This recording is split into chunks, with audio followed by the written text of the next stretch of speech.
ஒரு ஜனாசாவுக்கு பெண் இமாமா இருந்து தொழுகை நடத்தலாமா கூடாதா?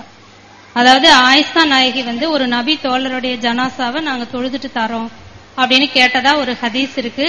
அதன் அடிப்படையில பெண் அதாவது பெண்களுக்கு இமாமா இருந்து ஒரு ஜனாசாவுக்கு தொழுகை நடத்தலாமா கூடாதா என்பதை விளக்குங்க. அதாவது இந்த இமாமத்து செய்யறதை பொறுத்த வரைக்கும் ஜனாசாவுக்கு இமாமத்துன்னு தனியா பார்க்க தேவையில்லை. சாதாரண தொழுகைகளுக்கு ஒரு பெண் இமாமாக நிற்கலாம் என்றால் ஜனாசா தொழுகைக்கும் இமாமாக நிற்கலாம். சாதாரண தொழுகைக்கு ஒரு பெண் இமாமத்து செய்ய முடியாது என்றால் ஜனாசா தொழுகைக்கும் செய்ய முடியாது. ரெண்டுக்கும் பொதுவான அளவுகோல் தான். அந்த அடிப்படையில சாதாரண தொழுகைக்கு நிக்கலாமா கூடாதானா எந்த தடையும் மார்க்கத்தில் சொல்லப்படல. பெண்கள் தொழக்கூடாது. தொழுகையில பொதுவாக ஆண்களுக்கும் பெண்களுக்கும் எல்லா சட்டமுமே பொதுவானதுதான். எந்த இடத்துல பெண்ணுக்கு அது சம்பந்தப்படாதோ, பெண்ணு இந்த இடத்துல விதிவிலக்கு பெறுகிறார்களோ அதை ரசூலுல்லாஹ் குறிப்பிட்டு சொல்லிடுவாங்க. அப்படி ரசூலுல்லாஹ் தொழுகையில எதை குறிப்பிட்டு தனியா சொல்லலையோ அதுவெல்லாம் ஆம்பளைங்களுக்கு எப்படியோ அதே மாதிரிதான் பொம்பளைக்கு. தொழுகை முறை எடுத்துக்கோங்க. தக்பீர்ல இருந்து சலாம் கொடுக்கிற வரைக்கும் ஆம்பளைக்கு தான் சொன்ன மாதிரி தான் இருக்குது. ஆனா பெண்ணுக்கு அதுல எந்த பிரிவினையும் சொல்லல. தக்பீர் கட்டும் போது நீங்க நெஞ்சில கட்டுங்க, அவங்க தொப்புளுக்கு அப்படி ஒண்ணும் சொல்லல. ரெண்டு பேரும் நெஞ்சில தான் கட்டணும். ருக்கு செய்யற மெத்தேடு ரெண்டு பேரும் ஒரே மாதிரி தான் செய்யணும். சஜிதா செய்யற வழிமுறை ஒரே மாதிரி தான் செய்யணும். ஆனா ரசூலுல்லாஹ் பேதமை எல்லாம் காட்டல. ஆனா சில பேர் நடைமுறையில காட்டுறாங்க. பெண்கள் சஜிதா செய்யும் பொழுது அவங்களுடைய பின்பகுதியை உயரமாக வைத்துக் கொண்டு செய்யக்கூடாது, அது ரொம்ப பூமியோட தரையோடு தரையாக தாழ்த்தி கொண்டுதான். இதுவெல்லாம் தேவையற்ற ஒரு ஆபாசமான கற்பனையின் விளைவாக சொல்லப்பட்ட சட்டம். அல்லாஹ்வுடைய தூதர் சொல்லி தரல. பொம்பளைங்க இது மாதிரி பாடி கீழே உடம்ப தரையில சேர்த்து வச்சு செய்யுங்கன்னு சொல்லல. மாற்றமா தான் சொன்னாங்க. உங்களுடைய வயிற்ற, உங்களுடைய தொடைய, உங்களுடைய கைகளை சேர்த்து அணைக்காதீங்க, விரிச்சு வச்சுக்குங்க. அதுக்கு மாற்றமா தான் சில பேர் செஞ்சுக்கிட்டு இருக்கிறாங்க. ஃபர்ஸ்ட் என்னன்னு கேட்டா, தொழுகை முறையில எல்லா சட்டங்களும் ஆண்களுக்கு உள்ளதை போன்றுதான் பெண்களுக்கு சொல்லப்பட்டிருக்கிறது. விதிவிலக்கு என்ன? முதல்ல சொன்ன மாதிரி ஆம்பளைங்க ஜமாத்தா தொழுவருக்கு பள்ளியாசலுக்கு வாங்க, பொம்பளைங்க நீங்க வர தேவையில்லாம நீங்க வீட்டுல தொழுதுக்கலாம். வரலாம், வர்றது குற்றம் கிடையாது. வேற தேவையில்லை, வந்தா தான் ஆகணும் கட்டாயம் கிடையாது. வீட்டுக்குள்ள 1000 வேலை இருக்கும், குழந்தைகளை கவனிக்கிற பிரச்சனை இருக்கும், அதெல்லாம் விட்டுட்டு வர்றது சிரமம். அதனால நீ வீட்டுக்குள்ள இருங்க, அதுவே உங்களுக்கு போதுமானதுனாங்களா இதுல பிரச்சனையை காட்டிட்டாங்க. அது மாதிரி ஆடை விஷயத்துல ஒரு ஆணுடைய தொழுகிற நேரத்தில் ஆணுடைய ஆடை எப்படி இருக்கணும், பெண்ணுடைய ஆடை எப்படி இருக்கணும், அதை சொல்ல விளக்கி இருக்கிறாங்க. ஆணுடைய ஆடை குறைந்தபட்ச ஆடையே போதுமானது. அதிகபட்சமாக ஆணுக்கு சொல்லப்பட்ட சட்டம் என்ன? தோல் புஜத்தை சேர்த்து மறைச்சிருக்கணும். ஒரு வயிற்று பகுதியை மறைக்கிற மாதிரி, மறைவிடங்களை மறைக்கிற மாதிரி ஒரு ஆடை போட்டிருக்கிறார். ஒரு பர்முடாஸ் போட்டுக்காருன்னு வச்சுக்கோங்களேன், சட்டை போடல. ஆனா தோல் பகுதியை மறைக்கிற மாதிரி ஒரு துண்டை தூக்கி போட்டுக்கிட்டார், தோல் புஜத்தை மறைக்கிற மாதிரி. தோலை மறைக்காம தொழ முடியாது. தோல் பகுதியை மறைக்காம வெறும் டவுசர் மட்டும் போட்டுட்டு அது மாதிரி தொலையல, மேல மறைக்கணும். ஆணுக்கு சொல்லப்பட்டுச்சு. ஆணுக்கு சொல்லப்பட்ட மாதிரி வீட்டுல போன்னு தனியா தானே தொழுகிறா, யாருமே இல்லையே. அதனால பெண்ணும் அது மாதிரி ஒரு குறைந்தபட்ச ஆடையோடு தொழுக முடியுமானா பெண்ணு தொழ முடியாது. ஏன்னா பெண்ணு ஒரு அந்நிய ஆளுக்கு முன்னால் எப்படி தன்னை முழுமையாக மறைத்துக் கொள்வாரோ அதே போன்றுதான் அல்லாஹ்வுக்கு முன்னிலையில நிக்கணும்.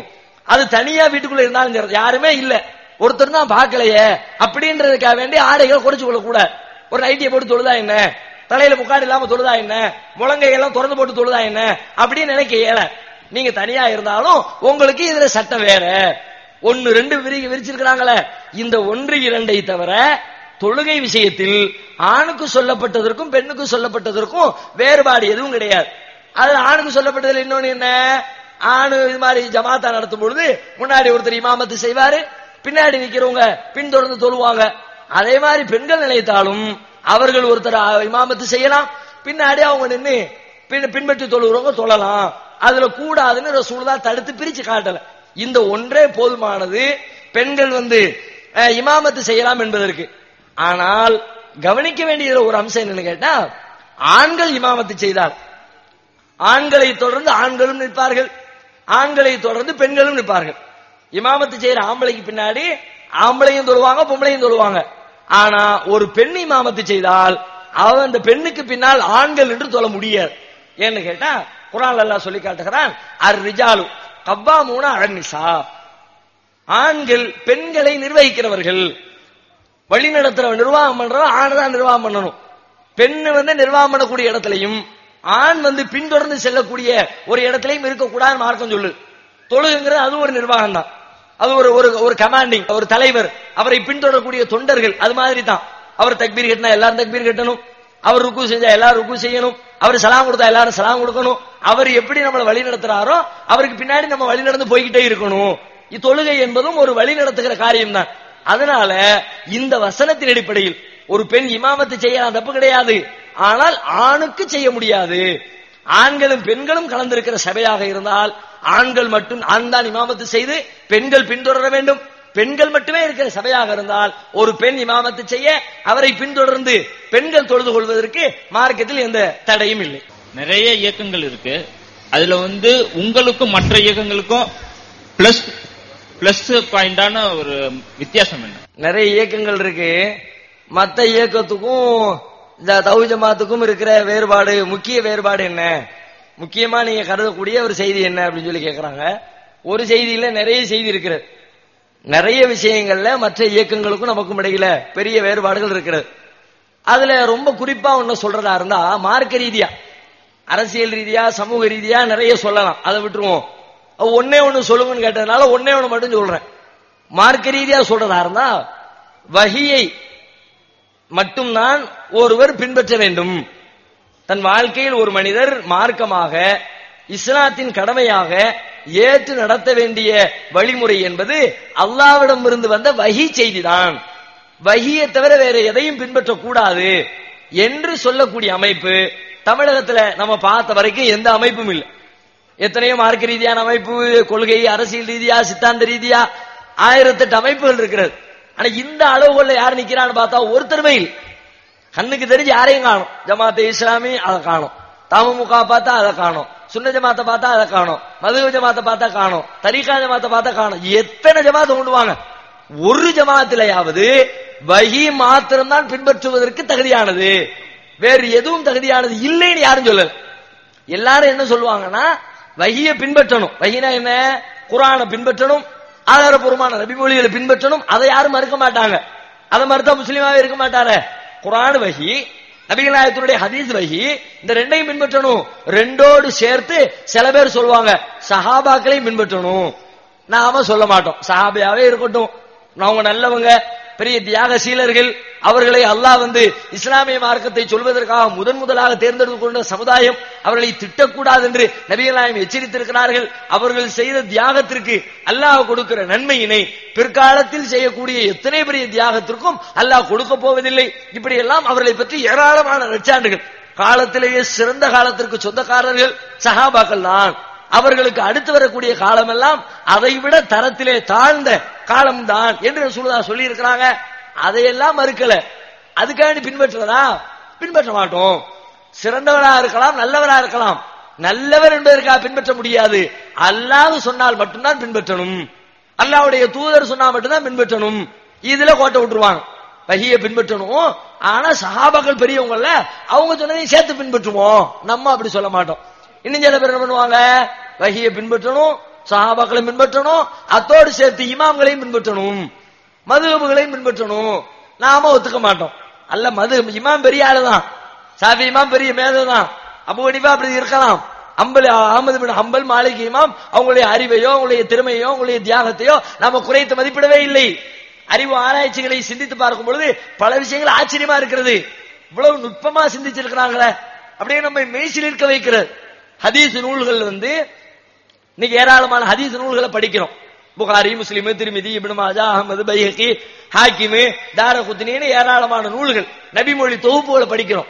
ஆனா அதுக்கெல்லாம் மூல பிதா யாருன்னு பார்த்தா இமாம் மாலிக் ரஹ்மத்துல்லாஹ். மாலிகி மதுஹப்னு சொல்றாங்கல்ல, அந்த மதுஹபின் பெயரால் வைக்கப்பட்டிருக்கிற அந்த இமாமுக்கும் மதுஹபுக்கும் சம்பந்தம் இல்ல, அந்த இமாமுடைய பெயரானதான் வச்சிருக்கிறாங்க. அவர் தான் முதல்ல நபிகள் நாயகத்துடைய பொன்மொழிகளை ஹதீஸ் தொகுப்பாக உலகத்திற்கு தொகுத்து கொடுத்தவர். முஅத்தா மாலிக் என்ற பெயரிலேயே அந்த நூல் இன்றைக்கும் பிரபலமாக இருக்கிறது. அப்ப அப்படிப்பட்ட சிறந்த அறிஞர் தான், அதை மறுக்கல. சிறந்த அறிஞர் என்பதற்காக பின்பற்றுவதா? எத்தனை பெரிய சிறந்தவராக இருந்தாலும், எவ்வளவு பெரிய நல்லவராக இருந்தாலும், அவரும் மனிதர் என்ற அடிப்படையில் தவறுகளுக்கு சொந்தக்காரர். அவர் பின்பற்றுவதற்கு தகுதியானவர் இல்லை. தவறுகளை விட்டு அப்பாற்பட்டிருக்கிற அல்லாஹ்வின் வஹி மாத்திரம்தான் ஒரு மனிதன் பின்பற்றுவதற்கு தகுந்தது. இந்த பேஸ்ல, இந்த அளவுகோலில் நிற்கக்கூடிய ஒரு அமைப்பும் இன்றைக்கு மிச்சம் இல்லை. அல்லாஹ் கண்ணுக்கு தெரிந்த அடிப்படையில் தமிழ் பேசுகிற முஸ்லீம்களுக்கு மத்தியில் வேற இருக்கலாம், உலக நாடுகள்ல வேற தேடி போனீங்கன்னா இருக்கும். நம்ம கண்ணுக்கு தெரிஞ்ச அமைப்புகளுக்கு இடையில ஒப்பிட்டு பார்த்தால் இந்த அளவுகோலில் நின்று கொண்டு இது மட்டும்தான் மார்க்கம், இதை தாண்டி மற்ற மார்க்கம் இல்ல என்று அல்லாஹ் தான் வணங்கணும், அவனை தவிர கடவுள் இல்லைங்கிறோம்ல, அது மாதிரி ரெண்டு நேர்மறையாகவும் எதிர்மறையாகவும் சொல்லக்கூடிய அமைப்பு என்று யாரையும் நம்மால் பார்க்க முடியவில்லை. இது ஒரு மிகப்பெரிய வித்தியாசமாக நாங்கள் கருதுகிறோம். வட்டி அதிகமா ஊர்ல இருக்கின்றன, நம்ம வட்டியில்லா கடன் திட்டம் ஒரு சில ஏரியால நடைமுறையில இருக்குது. அந்த வட்டியில்லா கடன்ல வந்து ஒரு 1 லட்சம் ரூபாய் 6 மாசத்துல நான் தந்துடுறேன் வட்டி இல்லாம கொடுங்கன்னு வாங்கினது, வாங்கி ஒரு வருஷத்தை தர முடியல, 1.5 வருஷம் ஆயிடுச்சு. அதை திருப்பி கொண்டு போய் கொடுக்கும்போது இனிமே இந்த மாதிரி வராதிங்க, இனிமேல அது போல் வருவதா இருந்தா வட்டியில்லா கடன் தேவையா இருந்தாக்கா இப்போ 3 பவுன் நகை, அந்த நகைக்குள்ள காசு, இப்ப நான் 3 பவுன் தந்து இதுக்குள்ள நகைக்குள்ள மதிப்பீடு பணம் மட்டும் தான் தருவேன், நீங்க 3 மாசமோ 6 மாசமோ 1 வருஷம் திருப்பி தரும்போது அந்த நகையின் மதிப்பு 3 பவுன் மதிப்புள்ள பணம் தான் எனக்கு தேவையில்லை, எனக்கு வட்டியெல்லாம் வேணாம். ஆனா அந்த நேரத்துல நகையோட அந்த 3 பவுன் நகையோட மதிப்பு எவ்வளவு, அந்த பணம் தான் எனக்கு வேணும் அப்படின்னு கேட்கிறாரு. அது மார்க்க அடிப்படையில் கூடுமா? அப்படி இருக்கும்போது நம்ம ஜமாத்துல வந்து ஒரு மர்க்கஸ் வாங்குறதுக்காக பணம் வசூல் பண்றோம், வசூல் பண்ற பணம் பத்தாதனால ஒரு 7-8 வருஷமா கையில பணமாவே வச்சிருக்கிறோம். அந்த பணமாவே வச்சிடலாம நகையா வாங்கி வச்சா அதுவும் லாபமா இருக்குமேன்றது என்னுடைய கருத்து. அதுக்கு பதில் நம்முடைய கொடுக்கல் வாங்கல் இருக்குல்ல, கடன் கொடுக்கல் வாங்கல், இந்த கொடுக்கல் வாங்கல்ல வந்து ஒருத்தர் கடன் கேட்டு வர்றாரு, நான் ஒரு 10,000 ரூபாய் கடனை கொடுக்கறேன், ஒரு வருஷம் கழிச்சு அந்த 10,000 அவர் திரும்ப கொண்டு வந்து தரும் பொழுது பாத்தீங்கன்னா, நான் கொடுக்கும் பொழுது இந்த 10,000 வச்சு என்ன பொருட்களை என்னால் வாங்க முடிந்ததோ அந்த பொருளை அவர் திரும்ப கொடுப்பாரு 1 வருஷம் கழிச்சு. அப்ப போய் கடையில கேட்டா கொடுக்க மாட்டாங்க, 11,000 ரூபாய் கொடுப்பார். ஏன்னா பொருளாதாரத்துல மாற்றம் ஏற்பட்டுக்கிட்டே தானே இருக்குது. இன்னைக்கு ஒரு பவுன் நகையை என்ன ரேட்டுக்கு வாங்குறீங்களோ அடுத்த வருஷம் அதே ரேட்டுக்கு அதை வாங்க இயலுமா? அதுல சிக்கல் வந்துடும். அப்ப கடன் கொடுத்தவர் வந்து பாதிக்கப்படுவதற்குரிய வாய்ப்பு இருக்கிறது. பொருளாதார ரீதியா அவருக்கு ஒரு சின்ன தேக்க நிலை ஏற்படுகிறது. இது மாதிரி தேக்கம் ஏற்படும் பொழுது அந்த காலத்துல இதுக்கு பஞ்சாயத்து கிடையாது. இன்றைக்கு இருக்கிற இந்த கரன்சியை மையமாக வைத்த பொருளாதார திட்டம் இருக்கு நடைமுறையில, அதனாலதான் இந்த சிக்கல். பேப்பருக்கு தானே வேல்யூ, அந்த காலத்துல பேப்பர் வேல்யூ கிடையாது, பொருளுக்கு தான் வேல்யூ. பொருளையே கொடுத்துருவாங்க, பொருளையே வாங்கிக்குவாங்க. அந்த பொருள் கையில இருக்கும் பொழுது அதுல ஒரு இழப்பு வந்துருச்சுன்னு சொல்ல முடியாது. தங்கத்தை தீனார்னு கொடுப்பாங்க, தீனார் என்ன தங்க நாணயம், தங்கத்தையே கொடுத்துருவாங்க, வெள்ளியே கொடுத்துருவாங்க. அவங்களுக்கு சிக்கல் இருக்காது. பண்ட மாற்று பொருட்களை மாத்திக்குவாங்க. இந்த வத்தலை நீ வச்சுக்க, மிளகாய் எனக்கு கொடு, வெள்ளரிக்காய் வாங்கிக்க, வெண்டைக்காய் எனக்கு தா அப்படின்னு பொருட்களை பண்ட மாற்றம் செய்கிறவர்களுக்கு பொருளாதார ரீதியாக ஒரு பெரிய சிக்கல் வந்து விடாது. ஆனா இந்த காலத்துல பொருள் கை மாறுறதில்லை, வெறும் பேப்பர் தான் மாறுது. அந்த பேப்பர் என்ன ஆகும், அரசாங்கம் இந்த பேப்பருக்கு இந்த வருஷம் என்ன வேல்யூ நிர்ணயிச்சிருக்குதோ அதே வேல்யூ காலத்துக்கு நிக்காது. அடுத்த வருஷம் வேல்யூ மாத்தி போடும். இந்த 500 ரூபாய் தாளுக்கு இத்தனை பவுன் நகையை கொடுன்னு முதல்ல ஆர்டர் போட்டிருப்பான். 2 வருஷம் கழிச்சு பார்த்தனா 500 ரூபாய் தாளுக்கு தங்க நகையே கிடையாது, இன்னொரு 500 ரூபாய் சேர்த்து கொண்டாதான். அப்ப அரசாங்கம் நிர்ணயிக்கிற நிர்ணயத்தை வைத்து பொருளாதார திட்டம் மாறிக்கொண்டிருக்கிற காரணத்தினால கடன் கொடுத்தவர் வந்து பல நேரங்களில் பாதிக்கப்படுவதற்கு வாய்ப்பு இருக்கிறது. அன்னைக்கு வாங்கின மாதிரி வாங்க முடியலையே, அன்னைக்கு இவர் கையில 10 லட்சம் ரூபாய் கொடுத்தேன், அந்த 10 லட்சத்தை அந்த இடத்தை வாங்கி போட்டிருப்பேன், இன்னைக்கு போய் கேட்டா 15 லட்சம் கொடுங்கிறாரு, என்னால வாங்க முடியல அப்படின்னு திணறுவாங்க. திணறதுனால என்ன ஆகுது அப்படின்னா, பொருளாதார ரீதியாக கடன் கேட்கிறவர்களுக்கு கடன் கிடைப்பது அரிதாகி போகிறது. நம்ம இன்னைக்கு கேட்கிறான்னு கொடுத்துருவோம், நம்மள கஷ்டப்படணும், நமக்குள்ள நாளைக்கு நஷ்டம் அப்படின்னு பல பேர் யோசிக்க ஆரம்பிச்சுட்டாங்க. அதனால இந்த சிக்கலை தீர்ப்பதற்கு ஒரு நல்ல வழிமுறை இருக்கிறது. நபிகள் நாயகம் காலத்துல எப்படி தங்கத்தை மையமாக வைத்து தங்களுடைய பொருளாதார கொடுக்கல் வாங்கல அமைச்சுக்கிட்டாங்களோ அது மாதிரி நாமும் தங்கத்தை மையமாக வைத்து அமைத்துக் கொண்டால் இதுல கொடுக்கிறவர் வந்து பெரிய அளவுல பாதிப்புக்கு உள்ளாக மாட்டார். நான் இன்னைக்கு வந்து கடன் கேட்கிற ஒருத்தட்ட போய் எனக்கு ஒரு 10 லட்சம் ரூபாய் கொடுங்க, 10 லட்சத்தை தரமாட்டேன்பா, நான் அதுக்கு இன்னைக்கு தங்கத்தினுடைய வேல்யூ என்ன, தங்கத்தினுடைய வேல்யூ இந்த 10 லட்சத்துக்கு என்னால ஒரு 10 பவுன் நகை வாங்க முடியும்னு வச்சுக்குவோம். இன்னைக்கு லெவலுக்கு 10 பவுன் நகை உங்க கையில நான் தர்ற ரூபாயத்தான் தர்றேன். ஆனா போடுற அக்ரிமெண்ட் எப்படி போடணும், இன்னைக்கு லெவலுக்கு இந்த 10 லட்சத்தை கொண்டு போய் நான் நகை கடையில் கொடுத்தா எனக்கு 10 பவுன் நகையை கொடுப்பாங்கல்ல, இப்ப நான் போடுறேன் 10 பவுன் நகையை உன் கையில் கொடுக்கிறேன். அதான் உண்மையும் கூட, பொய் கிடையாது. 10 லட்சத்தை கொடுத்தா 10 பவுன் கொடுக்க போறாங்க தானே, அதனால 10 பவுன் நகையை தர்றதா வச்சுக்குவோம். எனக்கு நீ திரும்ப தரும் பொழுது நீ பணமா காசா தர தேவையில்லை, இன்னைக்கு என்கிட்ட வாங்கிட்டு போகக்கூடிய 10 பவுன் நகையை திரும்ப கொடுத்துரு அப்படின்னு சொல்லி வச்சா கொடுத்த நகை கொடுத்த மாதிரி திரும்ப வந்துடும். 5 வருஷமாகட்டும் 10 வருஷமாகட்டும் 20 வருஷமாகட்டும் அவருடைய பொருளாதாரத்துல ஒரு பெரிய மாற்றமோ ஒரு பெரிய இழப்போ ஏற்பட்டிருக்க போவதில்லை. சில நேரத்துல வாங்கினவருக்கு பாதிப்பு வரலாம். வாங்கினவரு வாங்கும்போது 10 லட்சத்துக்கு 10 பவுன் வாங்கினார்ல, கொடுக்கும்போது 10 பவுன் நகையை போய் கடையில கேட்க போனா 12 லட்சம் பாரு. அது தவிர்க்க முடியாது. கொடுக்கிறவர் வாங்குறவருடைய பாதிப்புகளை கணக்கு போட்டு பார்த்தா கொடுக்கிறவர் பாதிப்பு அடைஞ்சா கிடைக்கவே கிடைக்காது. நான் கொடுத்த பொருள் என் கையில் கிடைச்சிருச்சு அப்படிங்கிற மாதிரியான ஒரு நிலைமை ஏற்பட்டால் இந்த கொடுக்கல் வாங்கல இருக்கிற சிக்கல் ஓரளவிற்கு குறைய வாய்ப்பு இருக்கிறது. மார்க்கமும் அதை அங்கீகரிக்கிறது. ஒண்ணு. ரெண்டாவது என்னன்னு கேட்கிறாங்கன்னா, அப்ப நம்முடைய ஜமாத்துடைய மர்கஸ்கள் இன்ன பிற தேவைகளுக்காக வேண்டி பணத்தை வசூல் பண்றோம். வசூல் பண்ணக்கூடிய பணத்தை இன்னும் நமக்கு தேவையான பணம் வந்து சேரல அப்படின்றதுக்காக வேண்டி பணத்தை கையிலே வச்சுட்டு உட்கார்ந்து இருந்தா நாளுக்கு நாள் அந்த பணம் குறைஞ்சிக்கிட்டே போகுது. இன்னைக்கு ஒரு 10 லட்சம் ரூபாய் கையில் இருக்கிறது. ஆனா நமக்கு தேவை 20 லட்சம் ரூபாய். 20 லட்சம் ரூபாய் இருந்தா தான் அந்த இடத்தை வாங்க முடியும். ஆனா இன்னும் 10 லட்சம் ரூபாய் சேரட்டுமேனு இந்த 10 லட்சத்தை ரிசர்வ்ல வச்சுக்கிட்டே இருந்தோம்னு வச்சுக்குவோம். 2 வருஷம் கையில வச்சுக்கிட்டே இருந்தா 10 லட்சத்துடைய வேல்யூ கொஞ்சம் கொஞ்சமா குறைந்து கொண்டே வரும். 2 வருஷம் கழிச்சு பார்த்தா அதனுடைய மதிப்பு பண மதிப்பு ரொம்ப அற்பத்திலும் அற்பமாக மாறி போயிடும். அப்போ ஜமாத்துடைய பணத்தின் மதிப்பு குறைகிறத இதை வேற எதுலயா முதலீடு பண்ணிடலாமா அப்படின்னு கேட்கிறாங்க. அதுக்கு நம்முடைய ஜமாத்துடைய சட்டத்திட்டங்கள் எந்த விதத்திலும் தடையாக இருப்பதில்லை. நீங்க விரும்பினா உங்களுடைய கிளையோ அல்லது மாவட்டமோ சேர்ந்து அமர்ந்து உட்கார்ந்து எதுல வந்து ஒரு பெரிய அளவுல பாதிப்பு வராது என்று அத்தனை பேரும் முடிவெடுத்து தங்கத்தை வாங்கி வைப்போம், அல்லது இந்த 10 லட்சத்துக்கு என்ன இடம் கிடைக்குதோ அந்த இடத்தை வாங்கி போடுவோம். ஏன்னா அது இதுவெல்லாம் இன்றைக்கு பெருகி கொண்டிருக்கிற வியாபாரங்கள். நாளுக்கு நாள் டெவலப் ஆகிட்டு தான் போகுதே தவிர அது பின்னோக்கி போறதே கிடையாது. கண்ணுக்கு தெரிஞ்ச வரைக்கும் போகல, போனாலும் ஆச்சரியப்படுறதுக்கு இல்ல. திடீர்னு சுனாமி வந்துச்சு, கன்னியாகுமரியில எல்லாம் தர ரேட்டுக்கு ஆயிடுச்சு. ஒரு ஸ்கொயர் ஃபீட் 5000 ரூபாய் வித்தவன் 500 ரூபாய்க்கு வேணுமான்னு கேட்கறான். சில நேரத்தில் அப்படி ஆகலாம். அதையும் எதிர்பார்த்து தான் செய்யணும். போகும் பொழுது அதையெல்லாம் ஓரளவிற்கு மனித அறிவை உட்படுத்தி சிந்தித்து பார்த்து எதையாவது ஒரு பொருளை வாங்கி வைப்போம், அது ஏதாவது ஒரு வியாபாரத்தில் போட்டு வைப்போம் என்று போட்டு வைத்துக் கொண்டால் அதுக்கு நம்முடைய ஜமாத்துடைய செட்டப்புகள் எந்த விதத்திலும் அதற்கு தடையாக இருக்க போறது இல்லை. இன்னும் சொன்னா நம்முடைய மாநில தலைமைக்காக வசூல் பண்ணணும். அது உங்களுக்கு எல்லாம் தெரிந்திருக்கும். அது ஆரம்பத்தில் ஒரு நிர்வாகம் மாறுகிற நேரத்தில் போன நிர்வாகம், நான் நிர்வாகத்தில் இருக்கிற நேரத்தில் ஒரு 25 லட்சம் ரூபாய் அளவுக்கு முந்தைய நிர்வாகத்தினர் வசூல் செய்து வச்சிருந்தாங்க. அந்த வசூலிச்ச தொகை போதுமானது இல்லை. நமக்கு 1.5 கோடி ரூபாய்க்கு மேல தேவைப்பட்டுச்சு. ஒரு 25 லட்சம் ரூபாய் தான் கையில இருந்துச்சு. ஆனா இந்த 25 லட்சத்தை இப்படியே கையில வச்சுக்கிட்டு இருந்தா என்ன பண்றது, பொருள் மதிப்பு குறைஞ்சிரும் சொல்லிவிட்டு ஒரு நேர்மையான நாணயமான வியாபாரி ஒருத்தரை தேர்வு செஞ்சு அவருடைய வியாபாரத்தில் முதலீடு செய்வதற்காக வேண்டிய ஒரு தொகையை கொடுத்தோம்.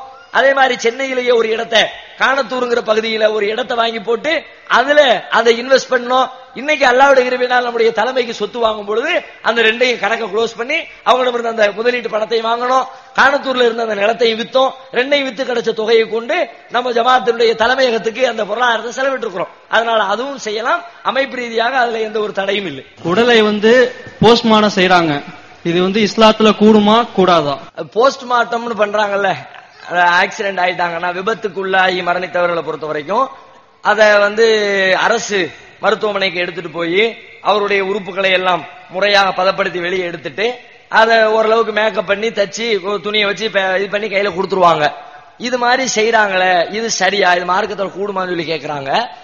அதாவது நம்முடைய உறுப்புகளை அடுத்தவர்களுக்கு நம்ம இறந்ததுக்கு பிறகு அடுத்தவங்களுக்கு கொடுக்கறத பொறுத்த வரைக்கும் அதுல மார்க்க ரீதியா தடை ஒண்ணும் கிடையாது. அடுத்தவங்களுக்கு இது பயன்படும் என்று சொன்னார். நம்முடைய கண்ணு இறந்த பிறகு என் கண்ணை எடுத்து இன்னொரு ஆளுக்கு வைக்கிறாங்க, அதை வைக்கிறதுனால இன்னொரு ஆளுக்கு பார்வை கிடைக்குமா, வச்சுட்டு போறாங்க. அதனால என்ன, பூமியில கொண்டு போய் வச்சா பூமியில மண்ணு திங்க போகுது. மண்ணு தின்று ஒண்ணுமில்லாமல் போகக்கூடிய அந்த உடம்ப, அதுல இருக்கிற ஒரு உறுப்பை அடுத்த ஆளுக்கு கொண்டு போய் கொடுக்கறதுனால எந்த கேடும் வந்துட போறது இல்லை. இதை போய் மனிதாபிமானம் உள்ள யாரும் தடுக்கவும் மாட்டாங்க. அறிவோடு சிந்தித்தால் யாரும் இதை தடுக்க மாட்டாங்க. சில பேர் தடுக்கிறாங்களே, தடுக்கிறவங்க அவங்களுக்கு அந்த சூழ்நிலை ஏற்பட்டா எப்போதுமே மார்க்கம் என்ன சொல்லும்னா, தனக்கு விரும்புறதான் தன்னுடைய சகோதரனுக்கு விரும்பணும். நான் எனக்கு எதை ஆசைப்படுறேனோ அது மாதிரிதான் அடுத்தவனுக்கும் விரும்பணும். அதை இப்ப எனக்கோ என் பிள்ளைக்கோ ஒரு கண்ணு தேவைப்படுது. அந்த கண்ணு எப்படி கிடைக்கும், வேற ஒரு மாற்று கண்ணு வச்சா எனக்கு பார்வை கிடைக்கும்னு மருத்துவர் சொல்லிட்டாரு. இப்ப எனக்கு இந்த பார்வைய உசுரோடு இருக்கிற யாரு கண்ணையாவது கைய வைக்க முடியுமா? டாக்டர் எல்லாம் வைப்பாங்களா? வச்சாலும் பிரயோஜனம் இருக்குமா? எந்த பிரயோஜனமும் கிடையாது. அப்ப எனக்கு கண்ணு பார்வை கிடைக்கணும் நான் விரும்பினா, யாராவது இறந்து போனவங்க கண்ணானம் பண்றேன்னு எழுதி கொடுத்துருந்தா அவங்க கண்ணை எடுத்து நமக்கு வைக்கட்டுமே, வச்சா நம்ம பார்வை பெறலாமே, உலகத்தை நல்லா பார்க்கலாமே, நான் எனக்கு விரும்புவேன். எனக்கு எதை விரும்புறேனோ அதான் அடுத்தவனுக்கு விரும்பணும். பக்கத்து வீட்டுக்காரன் கண்ணு தெரியல, கண்ணெல்லாம் எடுத்து வைக்க கூடாதுன்னா அப்ப அவன் குருடனா இருக்கட்டும், நீ மட்டும் நல்ல பார்வையுடனா இருக்கணுமா? மத்தவன் எப்படி கேடுவும் கெட்டு போகட்டும், நம்ம மட்டும் நம்ம புள்ள நம்ம குடும்பம் நம்ம பெத்தவங்க அவங்க மட்டும் சுகமா இருக்கணும்னு தீர்ப்பு சொல்வது ஒரு மனிதாபிமானம் உள்ள நல்ல மனிதர்கள் செய்கிற வேலை கிடையாது. அதனால இஸ்லாமிய மார்க்கும் அதை தடுக்கல. உனக்கு தானப்ப விரும்புற, அதனால மற்றவங்களுக்கு அதை விரும்புறதுல தப்பு கிடையாது. எனவே இது மாதிரி உறுப்பு தானத்தை பொறுத்த வரைக்கும் மார்க்கத்தில் தடை இல்லை. இன்னும் சொல்வதா இருந்தா பல நேரங்கள்ல நம்முடைய உடல் உறுப்புகள் நாம இறந்ததற்கு பிறகு மற்றவர்களுக்கு பயன்படுகிற விதத்திலே தான் அல்லாஹ் அமைத்து வைத்திருக்கிறான். உடம்புல இருக்கிற பல பார்ட், இப்ப கை இருக்குது, கையை எடுத்து அடுத்த ஆளுக்கு பொருத்த இயலாது. நான் இறந்த பிறகு ஒருத்தர் கை இல்ல, கையை எடுத்து வைப்பாங்களான்னா கையை எடுத்து வைக்க மாட்டாங்க, கை நம்ம கையோட பாடியோட தான் இருக்கும். காலை எடுப்பாங்களான்னா காலை எல்லாம் எடுக்க மாட்டாங்க. உள்ளுக்குள்ள இருக்கிற பயன்படக்கூடிய உள்ளுறுப்புகளை மட்டும் தான் எடுப்பாங்க. இதை வேற ஏதாவது ஒரு விதத்துல பயன்படுத்தி நன்மை அடையலாம். காலை வெட்டிட்டு போனா நன்மை கிடையாது. ஏன்னா இறந்து போன சில நிமிடங்களிலேயே அந்த காலு அதனுடைய எல்லா செல்களும் செத்து போயிடும். எல்லா செல்லும் செத்து போனாதான் காலு செத்து போச்சுன்னு டாக்டர் சர்டிபிகேட் கொடுப்பார். கையில உள்ள எல்லா செல்லும் செத்து போனாதான் கை செத்து போச்சு, மொத்த உடம்பும் செத்து போச்சுன்னு டிக்ளேர் பண்ணுவாங்க. மொத்த உடம்புல உள்ள செல்லுகளும் செத்து போயிடுச்சுன்னு டிக்ளேர் பண்ணக்கூடிய நேரத்துல கண்ணுல உள்ள செல்லு சாகல, இதயத்துல உள்ள செல்லு சாகல, கிட்னில உள்ள செல்லு சாகலன்னு ஏதோ 1-2 உறுப்புகளுக்கு அவங்க ரிப்போர்ட் தர்றாங்கன்னா அது நமக்கு எதை சொல்லுகிறது? எல்லாத்தையும் சாகடிச்ச இறைவனுக்கு கண்ணை சாகடிக்கிறதுக்கு எவ்வளவு நேரம் ஆகும்? உடம்புல இருந்து உசிரை எடுத்துனா அல்ல, உசிரை எடுத்தா மொத்த உடம்பும் செத்து போச்சு. மொத்த உடம்பையும் சாகடிச்ச ரப்பு என் காலை சாகடிச்சான், கையை சாகடிச்சான், வயிற்ற சாகடிச்சான், கண்ணை மட்டும் சாகடிக்கலன்னா சாகடிக்க முடியாமலா? முடியாம அப்படி செய்யல, முடியும் அல்லாவுக்கு. ஆனாலும் இதை சாகடிக்காம கொஞ்ச நேரத்துக்கு வச்சிருந்தா டாக்டர்கள் வருவாங்க, கண்ணை எடுப்பாங்க, அதை சுத்தப்படுத்துவாங்க, அடுத்த ஆள் கொண்டு போய் பொருத்துவாங்க, யாருக்காவது பயன்படும். அதுக்காக அதுவும் கொஞ்ச நேரம், காலத்துக்கும் உசுரோடு இருக்காது, ஒரு 5 மணி நேரம் 6 மணி நேரம் அந்த கண்ணு உயிர் துடிப்போடே இருக்கும். நம்ம பார்க்கும்போது எப்படி இருக்குதோ நம்ம இறந்த பிறகு அதே மாதிரி இருக்கும். அப்ப இப்படி அல்லாஹ் ஒரு செட்டப்பை செஞ்சு வச்சதை யோசிச்சு பார்த்தாலும் என்ன விளங்குதுன்னா, நம்ம இறந்ததுக்கு பிறகு இது பயன்படுத்தும் என்பதுதான் இறைவனின் விதியாக இருக்கும் போலும். அதனாலதான் அல்ல இந்த ஏற்பாடை செஞ்சிருக்கிறான் போல என்று நாம எண்ணுகிற விதத்துலதான் அந்த ஏற்பாடு அமைஞ்சிருக்கிறது. அதை யோசித்து பார்த்தாலும் இது மாதிரி உறுப்புகளை தானம் செய்யறதுல தப்பு கிடையாது. ஆனா போஸ்ட்மார்ட்டம்னு சொல்றோம்ல, உறுப்பு தானங்கிறது அது ஏற்றுக்கொள்ள தகுந்தது, அதுல மாற்று கருத்து இருக்க முடியாது. சில பேர் என்ன பண்றாங்கன்னா ஒரு தப்பான வாதத்தை எடுத்து வச்சு இல்ல இது மாதிரி உறுப்புகளை தானம் பண்ணலாம் சொல்லும் போது பண்ணக்கூடாது. ஏன் பண்ணக்கூடாது? ரசூலுல்லாஹ் சொன்னாங்க, ஒரு மனிதன் எவ்வாறு இறக்குறானோ அப்படித்தான் எழுப்பப்படுவான்னு இருக்கிறாங்க. நீ உறுப்பை தானம் பண்ணிட்டா, கண்ணை அடுத்தவனு கொடுத்துட்டா கண்ணு இல்லாமலப்பா எந்திரிப்ப, என்னமோ பெரிய அறிவுபூர்வமா வாதம் பண்ற மாதிரி நினைத்து கொண்டு இறக்கும் போது இவனுக்கு கண்ணு தான் இருந்துச்சே, இறக்கும் எப்படி இறந்தானோ அப்படித்தான் எழுப்பப்படுவான். அதானே ஹதீஸ், அவங்க ஹதீஸ். அந்த ஹதீஸின் படி பார்த்தாலும் இறக்கும் போது கண்ணு இருந்துச்சு, இறந்த பிறகு டாக்டர் தான் கண்ணை எடுக்கிறார். அதனால அந்த ஹதீஸுக்கும் இதுக்கு முரண்பட போவது இல்லை. அதை வச்சுக்கொண்டு நம்ம இந்த வாதத்தை நிலைநாட்ட முடியாது. ரெண்டாவது, இந்த ஹதீஸ் எதை சொல்லுதுன்னா, ஒரு மனிதர் இறக்கும் பொழுது என்ன கொள்கையோடு இருக்கிறாரோ, என்ன நம்பிக்கையோடு இருக்கிறாரோ, அந்த நம்பிக்கையின் அடிப்படையில் எழுப்பப்படுவார். நம்பிக்கையை பத்தி தான் அது பேசுது. அதனால இந்த வாதத்தை வைத்துக் கொண்டு உறுப்புகளை தானம் பண்ணாதீங்க என்று சொல்வதை ஏற்றுக்கொள்ள முடியாது. ஆனா போஸ்ட்மார்ட்டம்னு சொல்றோமே, அது என்னன்னு கேட்டா, அது பயன்படக்கூடிய உறுப்புகளை தாண்டி சில உறுப்புகளை கூடுதலா எடுத்துருவாங்க. பஞ்ச வச்சு வைக்கல வச்சு அடைக்கிற அளவுக்கு எல்லாம் எடுப்பாங்க. தேவையில்லை என்று சொன்னாலும் எடுப்பாங்க. ஆனா அதை தடுக்கிற அதிகாரம் நமக்கு இல்லை. அதை செஞ்சுதான் அது அரசாங்கத்தினுடைய சட்டம். அது ஒரு விபத்து நடந்துருச்சுன்னா அந்த விபத்துக்கான காரணங்களை ஆராய்ச்சி செய்யும் போது சில நேரத்தில் சில உறுப்புகள் தேவைப்படும். அந்த நேரத்தில் போய் குழியை தோண்டிக்கிட்டு இருக்க முடியாதுன்றதுக்காக முதல்ல எடுத்து வச்சுக்குவோம் அப்படின்னு எடுத்து வைப்பாங்க. இதுல நான் பண்ண மாட்டேன் வைக்க மாட்டேன் என்று சொல்ல இயலாது. அப்படி சொன்னால் சில நேரத்தில் அங்க இருக்கிறவங்க, மருத்துவமனையில் இருக்கிறவங்க, அதிகாரிகள் சரி சரி தூக்கிட்டு போகின்ற அவர்களாக சைகை காட்டி அனுப்பினால் தப்பிக்கலாமே தவிர, இல்லை என்று சொன்னால் சட்டப்படி போஸ்ட்மார்ட்டம் பண்ணுவதுங்கிறது நம்ம சட்ட ரூல்ல உள்ளது. நம்ம விரும்பினாலும் விரும்பாவிட்டாலும் நம்ம இது திணிக்கப்பட்டிருக்கிறது. அதனால் போஸ்ட்மார்ட்டம் செய்யப்பட்டால் அதில் நம்ம மீது அந்த குற்றமும் இல்லை. மார்க்கத்திலே அது பிரச்சனையா வரப்போறது இல்லை. ஏன்னா நானா செய்யணும் சொன்னாதான், உடல் உறும்பை போட்டு அறுத்து தேவையில்லாம உறுப்புகளை பிரிச்சு அதை கொதறி தள்ளுற மாதிரி இருக்குத அப்படின்னு சொன்னா கூட இது என் விருப்பத்தின் பேரில் நடக்கல. உறுப்பு தானங்கள் தான் விருப்பத்தின் பேரில் நடக்கிறது. போஸ்ட்மார்ட்டத்தில் இருக்கிற பல்வேறு அம்சங்கள் என்னுடைய விருப்பத்தின் பேரில் நடக்கவில்லை. என்னுடைய விருப்பத்தையும் தாண்டி அரசாங்கத்தின் சட்டத்தின் காரணமாக என் மீது அது திணிக்கப்பட்டிருந்தால் அதனால் எனக்கு எந்த குற்றமும் இல்லை. நம்ம ஹதீஸ் குர்ஆனை பின்பற்றதுக்கு முயற்சி பண்ணிட்டு இருக்கோம். அடிப்படையில் நம்ம ஹதீஸ் பார்த்த வரைக்கும் பெண்கள் தொழுகையில பின்னாடி இருப்பாங்க, ஆண்கள் முன்னாடி இருப்பாங்க. தொழுதுக்கு அப்புறம் பெண்கள் போயிடுவாங்க, ஆண்கள் முன்னாடி இருப்பாங்க. நபிக்கு தெரியும் எது நல்லது அப்படின்னு. சிலர் சொன்னாங்க பாதுகாப்பு அடிப்படையில முன்னாடி பெண்களை வச்சிருக்கோம் அப்படின்னு. அதாவது குறைசி காபிர்கள் ஐயாமுல் ஜாகிலுங்கிற காலம் நல்லா நம்ம கேள்விப்பட்டிருக்கோம். உமர் ரலியல்லாஹு நாட்டோட மன்னர், அவங்களே குத்தி கொண்டுட்டாங்க. அந்த அளவுக்கு கொடூரமான நாடுதான். இன்னும் பாதுகாப்புன்னு சொல்ல முடியாது. எதன் அடிப்படையில இந்த மாதிரி நபி ஸல்லல்லாஹு அலைஹி வஸல்லம் ஜிம்மாலையோ இல்ல பெருநாளையோ பெண்கள் முன்னாடி வச்சிருக்காங்களா, இல்ல வேற ஏதாச்சும் அடிப்படையில் நம்ம இந்த மாதிரி பண்ணிருக்கோமா, எதுவும் தெரிஞ்சுக்கணும். நல்ல கேள்வி கேட்கறாங்க. என்ன கேட்கறாங்கன்னா, பள்ளிவாசல்கள்ல பெண்கள் தொழுகைக்காக வரும் பொழுது அவங்கள எங்க நிப்பாட்டுறது, அதுக்கு ரசூலுல்லாஹ் ஒரு தெளிவான வழிகாட்டுதல சொல்லி இருக்கிறாங்க. எங்க நிப்பாட்டுறது, அவங்க நிக்கக்கூடிய வரிசைகளை பத்தி சொல்லும் பொழுது ஹைரு சுஃபூபி, வரிசைகளிலேயே சிறந்த வரிசை, ஹைரு ரிஜாலி சுஃபூபி, ஆண்கள் இருக்கிற வரிசைகளில் சிறந்த வரிசை என்பது அவ்வளுஹா, அதில் முதல் வரிசை சிறந்த வரிசை, அதிலே கெட்ட வரிசை கடைசி வரிசை. முதல்ல ஒருத்தர் ஃபர்ஸ்ட் வரிசையில இடம் பிடிச்சிட்டாருன்னா அவர் நல்ல சிறந்த காரியத்தை செஞ்சிட்டாருன்னு அர்த்தம். லேட்டாய் கடைசி சப்பல ஒருத்தர் நின்னார்னா அவர் சிறந்ததை செய்யல, கெட்டதை செஞ்சிருக்கிறாரு, உயர்ந்த தரத்தில் உள்ள காரியத்தை செயல்படுத்தல அப்படின்னு அர்த்தம் ரசூலுல்லாஹ் சொன்னாங்க. அது மாதிரி பெண்களை பத்தி சொல்லும் பொழுது பெண்களுடைய வரிசைகளில் சிறந்த வரிசை என்பது கடைசி வரிசை, அதில் கெட்ட வரிசை என்பது முதல் வரிசை.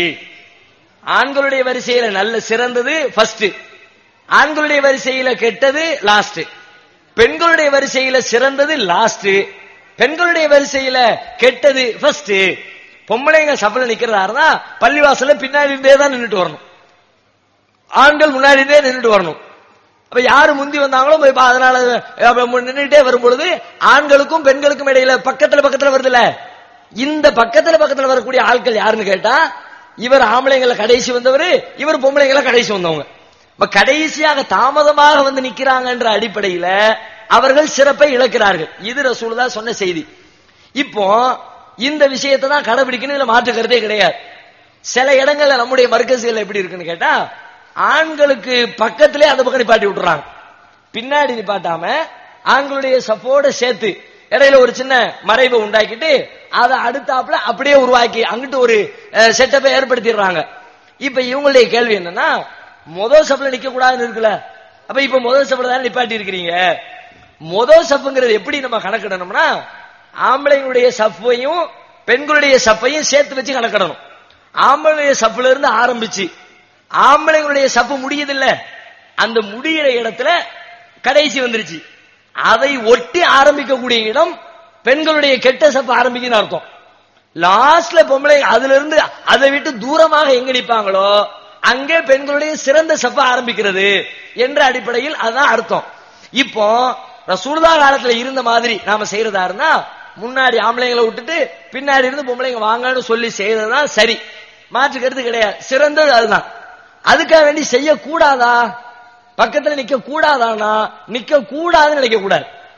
அப்படி நீங்க நினைச்சீங்கன்னா இப்ப ரசூலுல்லாஹ் சொன்னாங்கல்ல ஆண்களுடைய வரிசையில் கெட்ட வரிசை கடைசி வரிசைன்னு, கடைசியில ஒருத்தர் வந்துட்டார். இப்ப என்ன செய்யறது, அவரு கடைசி வரிசையில் நிக்க கூடாத, நான் நிக்க மாட்டேன்னு போயிட்டார். அப்ப அதுக்கு முந்தின வரிசை கடைசி வரிசை, கடைசியில் நிக்க கூடாத நிக்க மாட்டேன்னு போயிட்டார். அதுக்கு முந்தின நான் நிக்க மாட்டேன் போயிட்டார். ஃபர்ஸ்ட் இப்ப ஒரு சபை தான் நிக்கிறதா, முதல் வரிசை சிறந்ததுட்டாங்க. இப்ப சிறந்த வரிசையில இவர் நிக்கிறார், அதான கடைசி வரிசை, நிக்க மாட்டேன் அவரும் போயிட்டா. முதல் வரிசையும் அதுவே கடைசி வரிசையும் அதுவே. அப்ப என்ன அர்த்தம், சிறந்தது சிறப்பில்லைன்னு தான் புரிஞ்சுக்கணுமே தவிர செய்ய வேண்டியது செய்யக்கூடாதுன்னு புரிஞ்சுக்க கூடாது. சிறந்ததுன்னு சொல்றதா சீக்கிரம் வந்துரு, சீக்கிரமா வந்து முன்னாடி இடத்த பிடிச்சா நல்ல காரியத்தை செஞ்சிட்டீங்க, தாமதமா வந்தா அசட்டையா இருந்தா அப்ப நீங்க நன்மையில குறைஞ்சிட்டீங்க, அதுதான் அதுக்குரிய அர்த்தமே தவிர பாவம் குற்றம்னு அர்த்தம் இல்லை. நெசமாவே இது குற்றம் என்கிற அளவிற்கு சொல்லப்பட்டிருந்தால் கண்டிப்பாக நாம் அதை அனுமதித்திருக்கவே மாட்டோம். என்னத்தை இருந்து நீ முடிஞ்சா விடு, இல்லாட்டி இல்லன்னு சொல்லுப்போம். பொம்பளைங்களுக்கு வழியே இல்லைன்னு சொல்லிட்டு போ, பாவத்தை செஞ்சிடாத. வாய்ப்பு இருந்தா எங்களுக்கு மருத்துவத்துல இடம் இல்ல அப்படிலாம் சொல்றாங்கன்னு வச்சுக்குவோம். இடம் இருக்கு இடம் இல்லைங்கிறதெல்லாம் பஞ்சாயத்து இல்லைங்க. இருந்தா பொம்பளைங்களை பின்னாடி வைங்க, இல்லையே நீ பள்ளியாசலுக்கே வராதமா, வீட்டுல தொழுதுக்க, நீ பள்ளியாசல தொழுகிறத விட வீட்டுல தொழுவது சிறந்ததுட்டாங்க, வீட்டுக்கு அனுப்பி விட்டுருப்போம். எப்போ அது பாவமாக குற்றமாக தடுக்கப்பட்டதா இருந்தால், தடுக்கப்பட்டதுங்கிற அடிப்படையில் அது சொல்லப்படலை. அது தடுக்கப்பட்டதுன்னு சொன்னா அதே வார்த்தையை தான் ரசூல் ஆண்களுக்கும் பயன்படுத்துறாங்க. பெண்ணுக்கு எப்படி சிறந்தது கெட்டதுன்னு சொல்றாங்களோ ஆணுக்கும் சிறந்தது கெட்டதுங்கிறாங்க. அப்ப யாருதான் நிக்கிறது? சிறந்தது கெட்டதுங்கிற அடிப்படையில் தான் இதை நாம புரிந்து கொள்ள வேண்டும். இப்ப நாம வைக்கிறோமே, எதனால வைக்கிறோம்னா பாதுகாப்புங்கிற நோக்கம்லாம் இல்ல. பெரும்பாலும் பெரிய அளவுல பாதுகாப்புலாம் தேவைப்படாது. பின்னாடி முன்னாடி நிக்கிறோம், பின்னாடி நிக்கிறான், இதுல என்ன பெரிய பாதுகாப்பு? அந்த சைடுல நிக்கிறவங்கனால என்ன பாதுகாப்பு குறைஞ்சிட போகுது, கூடிட போகுது? ஒரு பாதுகாப்பும் கூடலாம் போறது இல்லை. அது காரணம் இல்லை. இடவசதி மக்களை நிக்க வைக்கிறது, ஆண்களை கடந்து பெண்களை கடந்து ஆண்கள் செல்வது, அல்லது ஆண்களை கடந்து பெண்கள் செல்வது, ஒருவரை ஒருவர் பார்ப்பது, அப்படி பக்கத்துல பக்கத்துல உட்கார்ந்து இருக்கிறது, இப்படிப்பட்ட அசௌகரியங்கள். பெண்களை பள்ளிவாசல கொண்டு வந்து உட்கார வச்சு பயான கேளுங்க, சொற்பொழிவுகளை கேளுங்க அப்படின்னு சொல்றதுக்கே பெரும்பாடுபட வேண்டியது இருக்கிறது. இப்ப பக்கத்துல பக்கத்துல கொண்டு உட்கார வச்சாச்சுன்னா உள்ளுக்குள்ள பள்ளிக்குள்ள நுழையும் பொழுது ஒவ்வொரு ஆண்களுடைய பார்வையும் முதல்ல பெண்ணை நோக்கி தான் விழுகிறது. பெண்ணுடைய பார்வை ஆணையை நோக்கி விழுந்தா பிரச்சனையே கிடையாது. ஏன்னா பின்னாடி இருக்கும்போது விழத்தானே செய்யும். பின்னாடி பொம்பளைங்களும் முன்னாடி ஆம்பளைங்களும் வச்சு பார்த்தா பெண்களுடைய பார்வை முன்னாடி இருக்க ஆம்பளை மேல விழத்தான் செய்யும். ஆம்பளை மேல விழுந்தா பெரிய பஞ்சாயத்து இல்லை. ஏன்னா பார்வைக்கெல்லாம் முக்கியத்துவம் கொடுக்கிற உணர்ச்சி பெண்ணுடைய உணர்ச்சி இல்லை. ஆண் தான் பார்வையில உணர்ச்சி வசப்படக்கூடியவன். பெண்ணுடைய உணர்ச்சிகள் எல்லாம் பெரும்பாலும் தொடு உணர்ச்சிகள் தான் அல்லாஹ் வைத்திருக்கிறான். எடுத்து எடுப்புல பார்த்த உடனே கவுந்து போறதா ரொம்ப கம்மி. தொட்டு அது மாதிரியான டீப்பான லெவலுக்கு போனா தான் கெட்டு போறதுங்கிற அந்த பஞ்சாயத்துல ஆரம்பமாகும். ஆம்பளைக்கு எப்படி கிடையாது. லேசா ஒரு பார்வை பாத்துட்டா போதும், எங்கிட்ட சிரிச்சுக்கிட்டு அந்த சிரிப்பு அந்த பல்ல பாத்துட்டா போதும், அதே நினைச்சு 2 நாளைக்கு தூக்கம் கட்டிட்டு போற ஆம்பளைங்களா இருக்கத்தான் செய்யறாங்க. அதனால அந்த இடையூறுகள், அதுக்கான வசதி செஞ்சு கொடுக்க முடியல, நல்ல ஒரு கேப் இல்ல, அவங்களும் 2 பேரும் ஒரே வாசல் வழியா வந்து ஒரே இடத்துல நிக்க வேண்டியது இருக்குது, இடையூறாக இருக்கிறது, அவங்களுக்கு ஒரு செப்பரேட் செஞ்சு கொடுக்க முடியல அப்படிங்கிற அந்த இட சுச்சுவேஷனை கவனிச்சு தான் இதை செஞ்சிருக்கமே தவிர அது பாதுகாப்புங்கிற காரணம் எல்லாம் அது ஒரு பெரிய காரணம் இல்லை. 2வது தடுக்கப்படவும் இல்லை. சொல்றதா சிறந்ததை இல்லைன்னு சொல்லணும். இன்னும் இது சம்பந்தமாக சமீபத்தில் ஒரு டிஸ்கஷனே நடந்துச்சு நம்முடைய மாநில தலைமையகத்தில். இந்த வரிசை சம்பந்தமாகவே ஒரு கேள்வி, ஒரு பெரிய டிஸ்கஷன் நடந்துச்சு. ஆனா அதுல வைக்கப்பட்ட பல கருத்துக்களை பார்க்கும் பொழுது இந்த வரிசைகளை பொறுத்த வரைக்கும் வரிசை என்பது நாம எடுக்கிற முடிவுகளின் அடிப்படையில் தான் வரிசைகளுடைய துவக்கமும் வரிசைகளுடைய முடிவும் அமைந்திருக்கும். அப்படி பல கருத்துக்கள் வைக்கப்பட்டுச்சு. எப்படின்னு கேட்டா, இப்போ ஆண்களுடைய வரிசை அப்படி நின்றுகிட்டே வர்றாங்கல்ல, நின்று கொண்டே வருகிற இந்த ஆண்கள் எங்க முடிகிறாங்களோ ஆண்களுடைய சப்பு முடிஞ்சிருச்சு. இப்ப அந்த பக்கம் பெண்களுடைய சப்பு ஆரம்பிக்குதுல, பெண்களுடைய சப்பு ஆரம்பிக்கிறதுல செப்பரேட்டா நிக்கிறாங்க. அவங்க கடைசியில இருந்து ஆரம்பிச்சுக்கிட்டே வரட்டும். அந்த லைனை பெண்களுடைய லைனை கனெக்ட் பண்ணும் போது முதல்ல நிக்கிறீங்க ஆம்பளைங்களோட சேர்த்து பாக்குறதுனால தான் இங்கிட்டு ஆம்பளை இங்கிட்டு பொம்பளை வரிசை நினைக்கிறீங்க. அப்படியே பாக்குறீங்க, ஆம்பளை வரிசை ஆரம்பமாச்சு, ஆம்பளை வரிசை முடிச்சு அந்த பக்கம் சவுத்தை தாண்டி பெண்களுடைய வரிசை ஆரம்பமாச்சு, லாஸ்ட்ல சவுத்துக்கிட்ட இமாமுக்கு பக்கத்துல பெண்களுடைய வரிசை முடிஞ்சிருச்சு அப்படின்னு நினைக்கிறேன். நம்ம எடுக்கிற முடிவு தானே, நம்ம எடுக்கிற வகைப்பாடு தானே.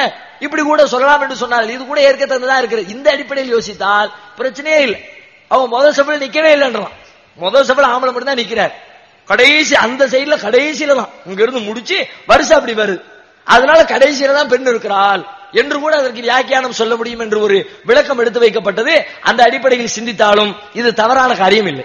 இப்ப அல்லாஹ்வுடைய தூதர் நீங்க எந்த ஒரு உயிரினத்தையும் நெருப்பை கொண்டு வேதனை செய்யாதீங்க, கொல்லாதீங்க அப்படின்னு தடை வச்சிருக்காங்க.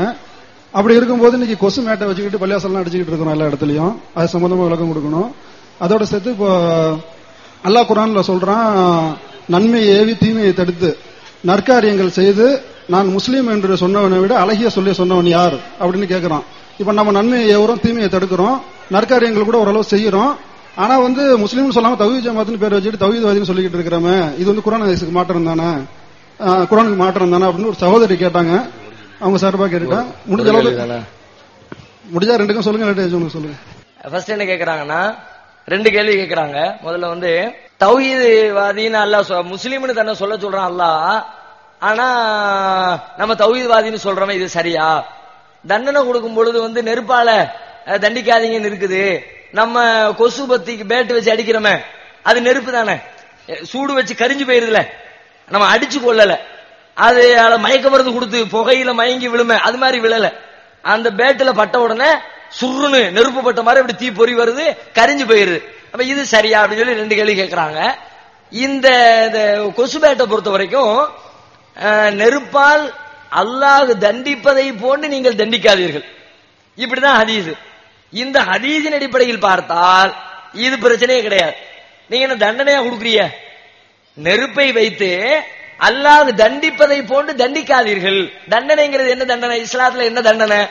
இஸ்லாத்துல ஒருத்தர் மரண தண்டனை இருக்கிறது. மரண தண்டனை எப்படி கொடுக்கணும்? அதை வெட்டி கொடுக்கலாம், தலையை வெட்டி கொடுக்கலாம், கல்லை எரிஞ்சு கொடுக்கலாம், ஏன்னா 4 பேர் தூக்கி போட்டு மிதிச்சு அப்படி சாகடிக்கலாம். இப்படி வேணா சாகடிப்பான், தீய வச்சு கொளுத்தி சாகடிச்சிடாத.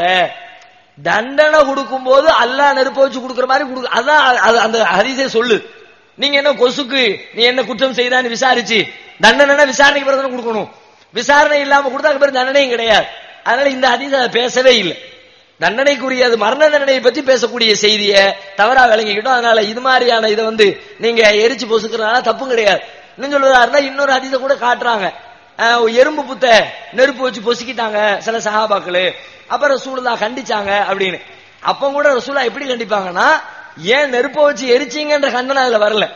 என்ன வருதுன்னா, உன்னை கடிச்சது ஒண்ணுதானப்பா, ஏன்பா புத்த பூரா எரிச்ச, உன்னை கடிச்சது ஒண்ணுதானே, அதை போட்டு நசுக்கி ஓட வேண்டியதானே, இது மாதிரி தான் கேள்வி இருந்துச்சே தவிர அது ஏன் நெருப்பை பயன்படுத்தி அந்த எறும்பு புற்றை எரித்தீர்கள் என்று கூட ரசூலுல்லாஹ் கேட்கல. அதனால நீங்க இந்த கொசுவை ஈயெல்லாம் அடிக்கிறதுக்கு நெருப்பை பயன்படுத்தினா அது ஒன்னும் மார்க்கத்துல தவறானது இல்லை. ஒண்ணு.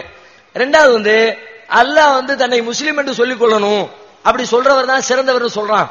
ஒமன் அஹ்ஸன கௌலன் மிம்மன் தஆ இலல்லாஹி வ அமில சாலிஹன் வ கால இன்னனி மினல் முஸ்லிமீன்.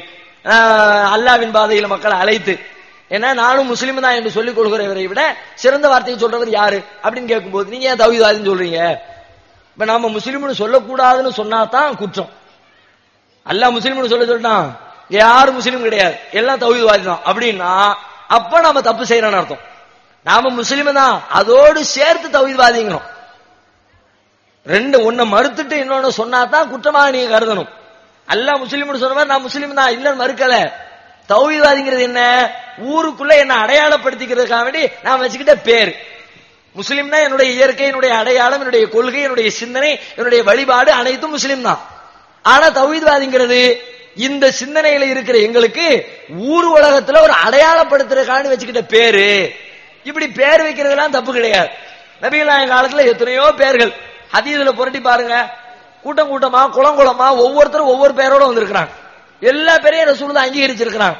நபிகள் நாயகம் மதீனாவுக்கு வரும்போது யூதர்களிடத்துல பல குளங்கள் இருந்துச்சு, பல ஊர்கள்ல பல கிராமங்கள்ல இஸ்லாத்தை ஏற்றுக்கொண்டு வந்தவர்கள் நாங்கள் இந்த குலத்தை சார்ந்தவர்கள், நாங்கள் பனு குறைலாவை சார்ந்தவங்க, நாங்க பனு நுதைரை சார்ந்தவங்க, நாங்க பனு முதரை சார்ந்தவங்க, பனு சலமாவை சார்ந்தவங்க, அதெல்லாம் ஒவ்வொரு டீமுக்கு பேர், ஒவ்வொரு கோத்திரத்தாருக்கு பேரு.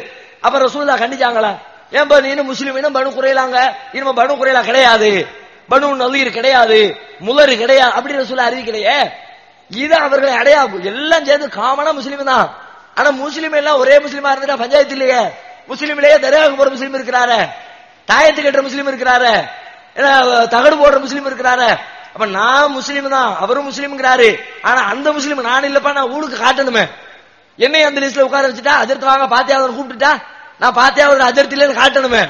அதுக்கு நான் வச்சுக்கிட்டு ஒரு அடையாள பெயர், இது மாதிரி பெயர் வைக்கிறதே தப்பு கிடையாது. அப்படி இன்னொன்னு கேட்கறதா இருந்தா முஸ்லீம் தான் சொல்லணும்னா உங்களுக்கு எதுக்கு பேர் வச்சே போல? பேரே கூடாதுல. முஸ்லீம் என்று சொல்லிக் கொள்கிறவன் தான் முஸ்லீம் தான் சொல்லணும். உங்க பேர் என்னன்னா அப்துல் காதர் பார், அழிச்சிருப்பா முஸ்லீம்னு சொல்லு, அப்துல் அழிச்சிரு, அல்லாஹ் முஸ்லீம் தானே சொல்லியிருக்கான். பெயர் வைக்கிறது மாதிரி ஒரு அடையாளப்படுத்துவது. நீங்க சொன்னா அல்லாஹ் கூட ஒரு இடத்துல சொல்லுவான், வஜஅல்னாக்கும் ஷுஊபன் வ கபாயில லிதஆரஃபு, நான் நீங்க எல்லாரும் ஒரே ஒரு ஆத்மாவிலிருந்து படைக்கப்பட்டவர்கள் தான். இன்னா கலக்கனாக்கும் மின் தக்கரின் வ உன்சா, மனிதர்களே உங்களை ஒரு ஆண் ஒரு பெண்ணிலிருந்து தான் படைத்திருக்கிறோம். எல்லாம் ஒரு தாய் மக்கள் தான். ஒரு தாய் மக்களா இருந்தாலும் எல்லாத்தையும் ஒரு தாய் மக்கள் சொன்னா அடையாளம் தெரியாது. அதனால வஜஅல்னாக்கும் ஷுஊபன் வ கபாயில லிதஆரஃபு, ஒருவரை ஒருவர் அறிந்து கொள்வதற்காக கிளைகளாக கோத்திரங்களாக நாம் தானே பாக்கி இருக்கிறோம். அல்லாவே டீம் பிரிச்சு வச்சிருக்கான். அப்ப டீமுக்கு பேர் வச்சா தானே டீம். இது ஒரு டீம், இது ஒரு டீம், இது டீம், இது டீம்னா 5 டீம் உட்கார வச்சு டீம்னா எதியா டீம்? இது ஏ டீம், இது பி டீம், இது சி டீம், இது டி டீம். பேர் வைக்கணும்ல. அப்படி வச்சுக்கிட்டே தான் இது முஸ்லீம், அது முஸ்லீம், அது முஸ்லீம். என்ன முஸ்லீம்?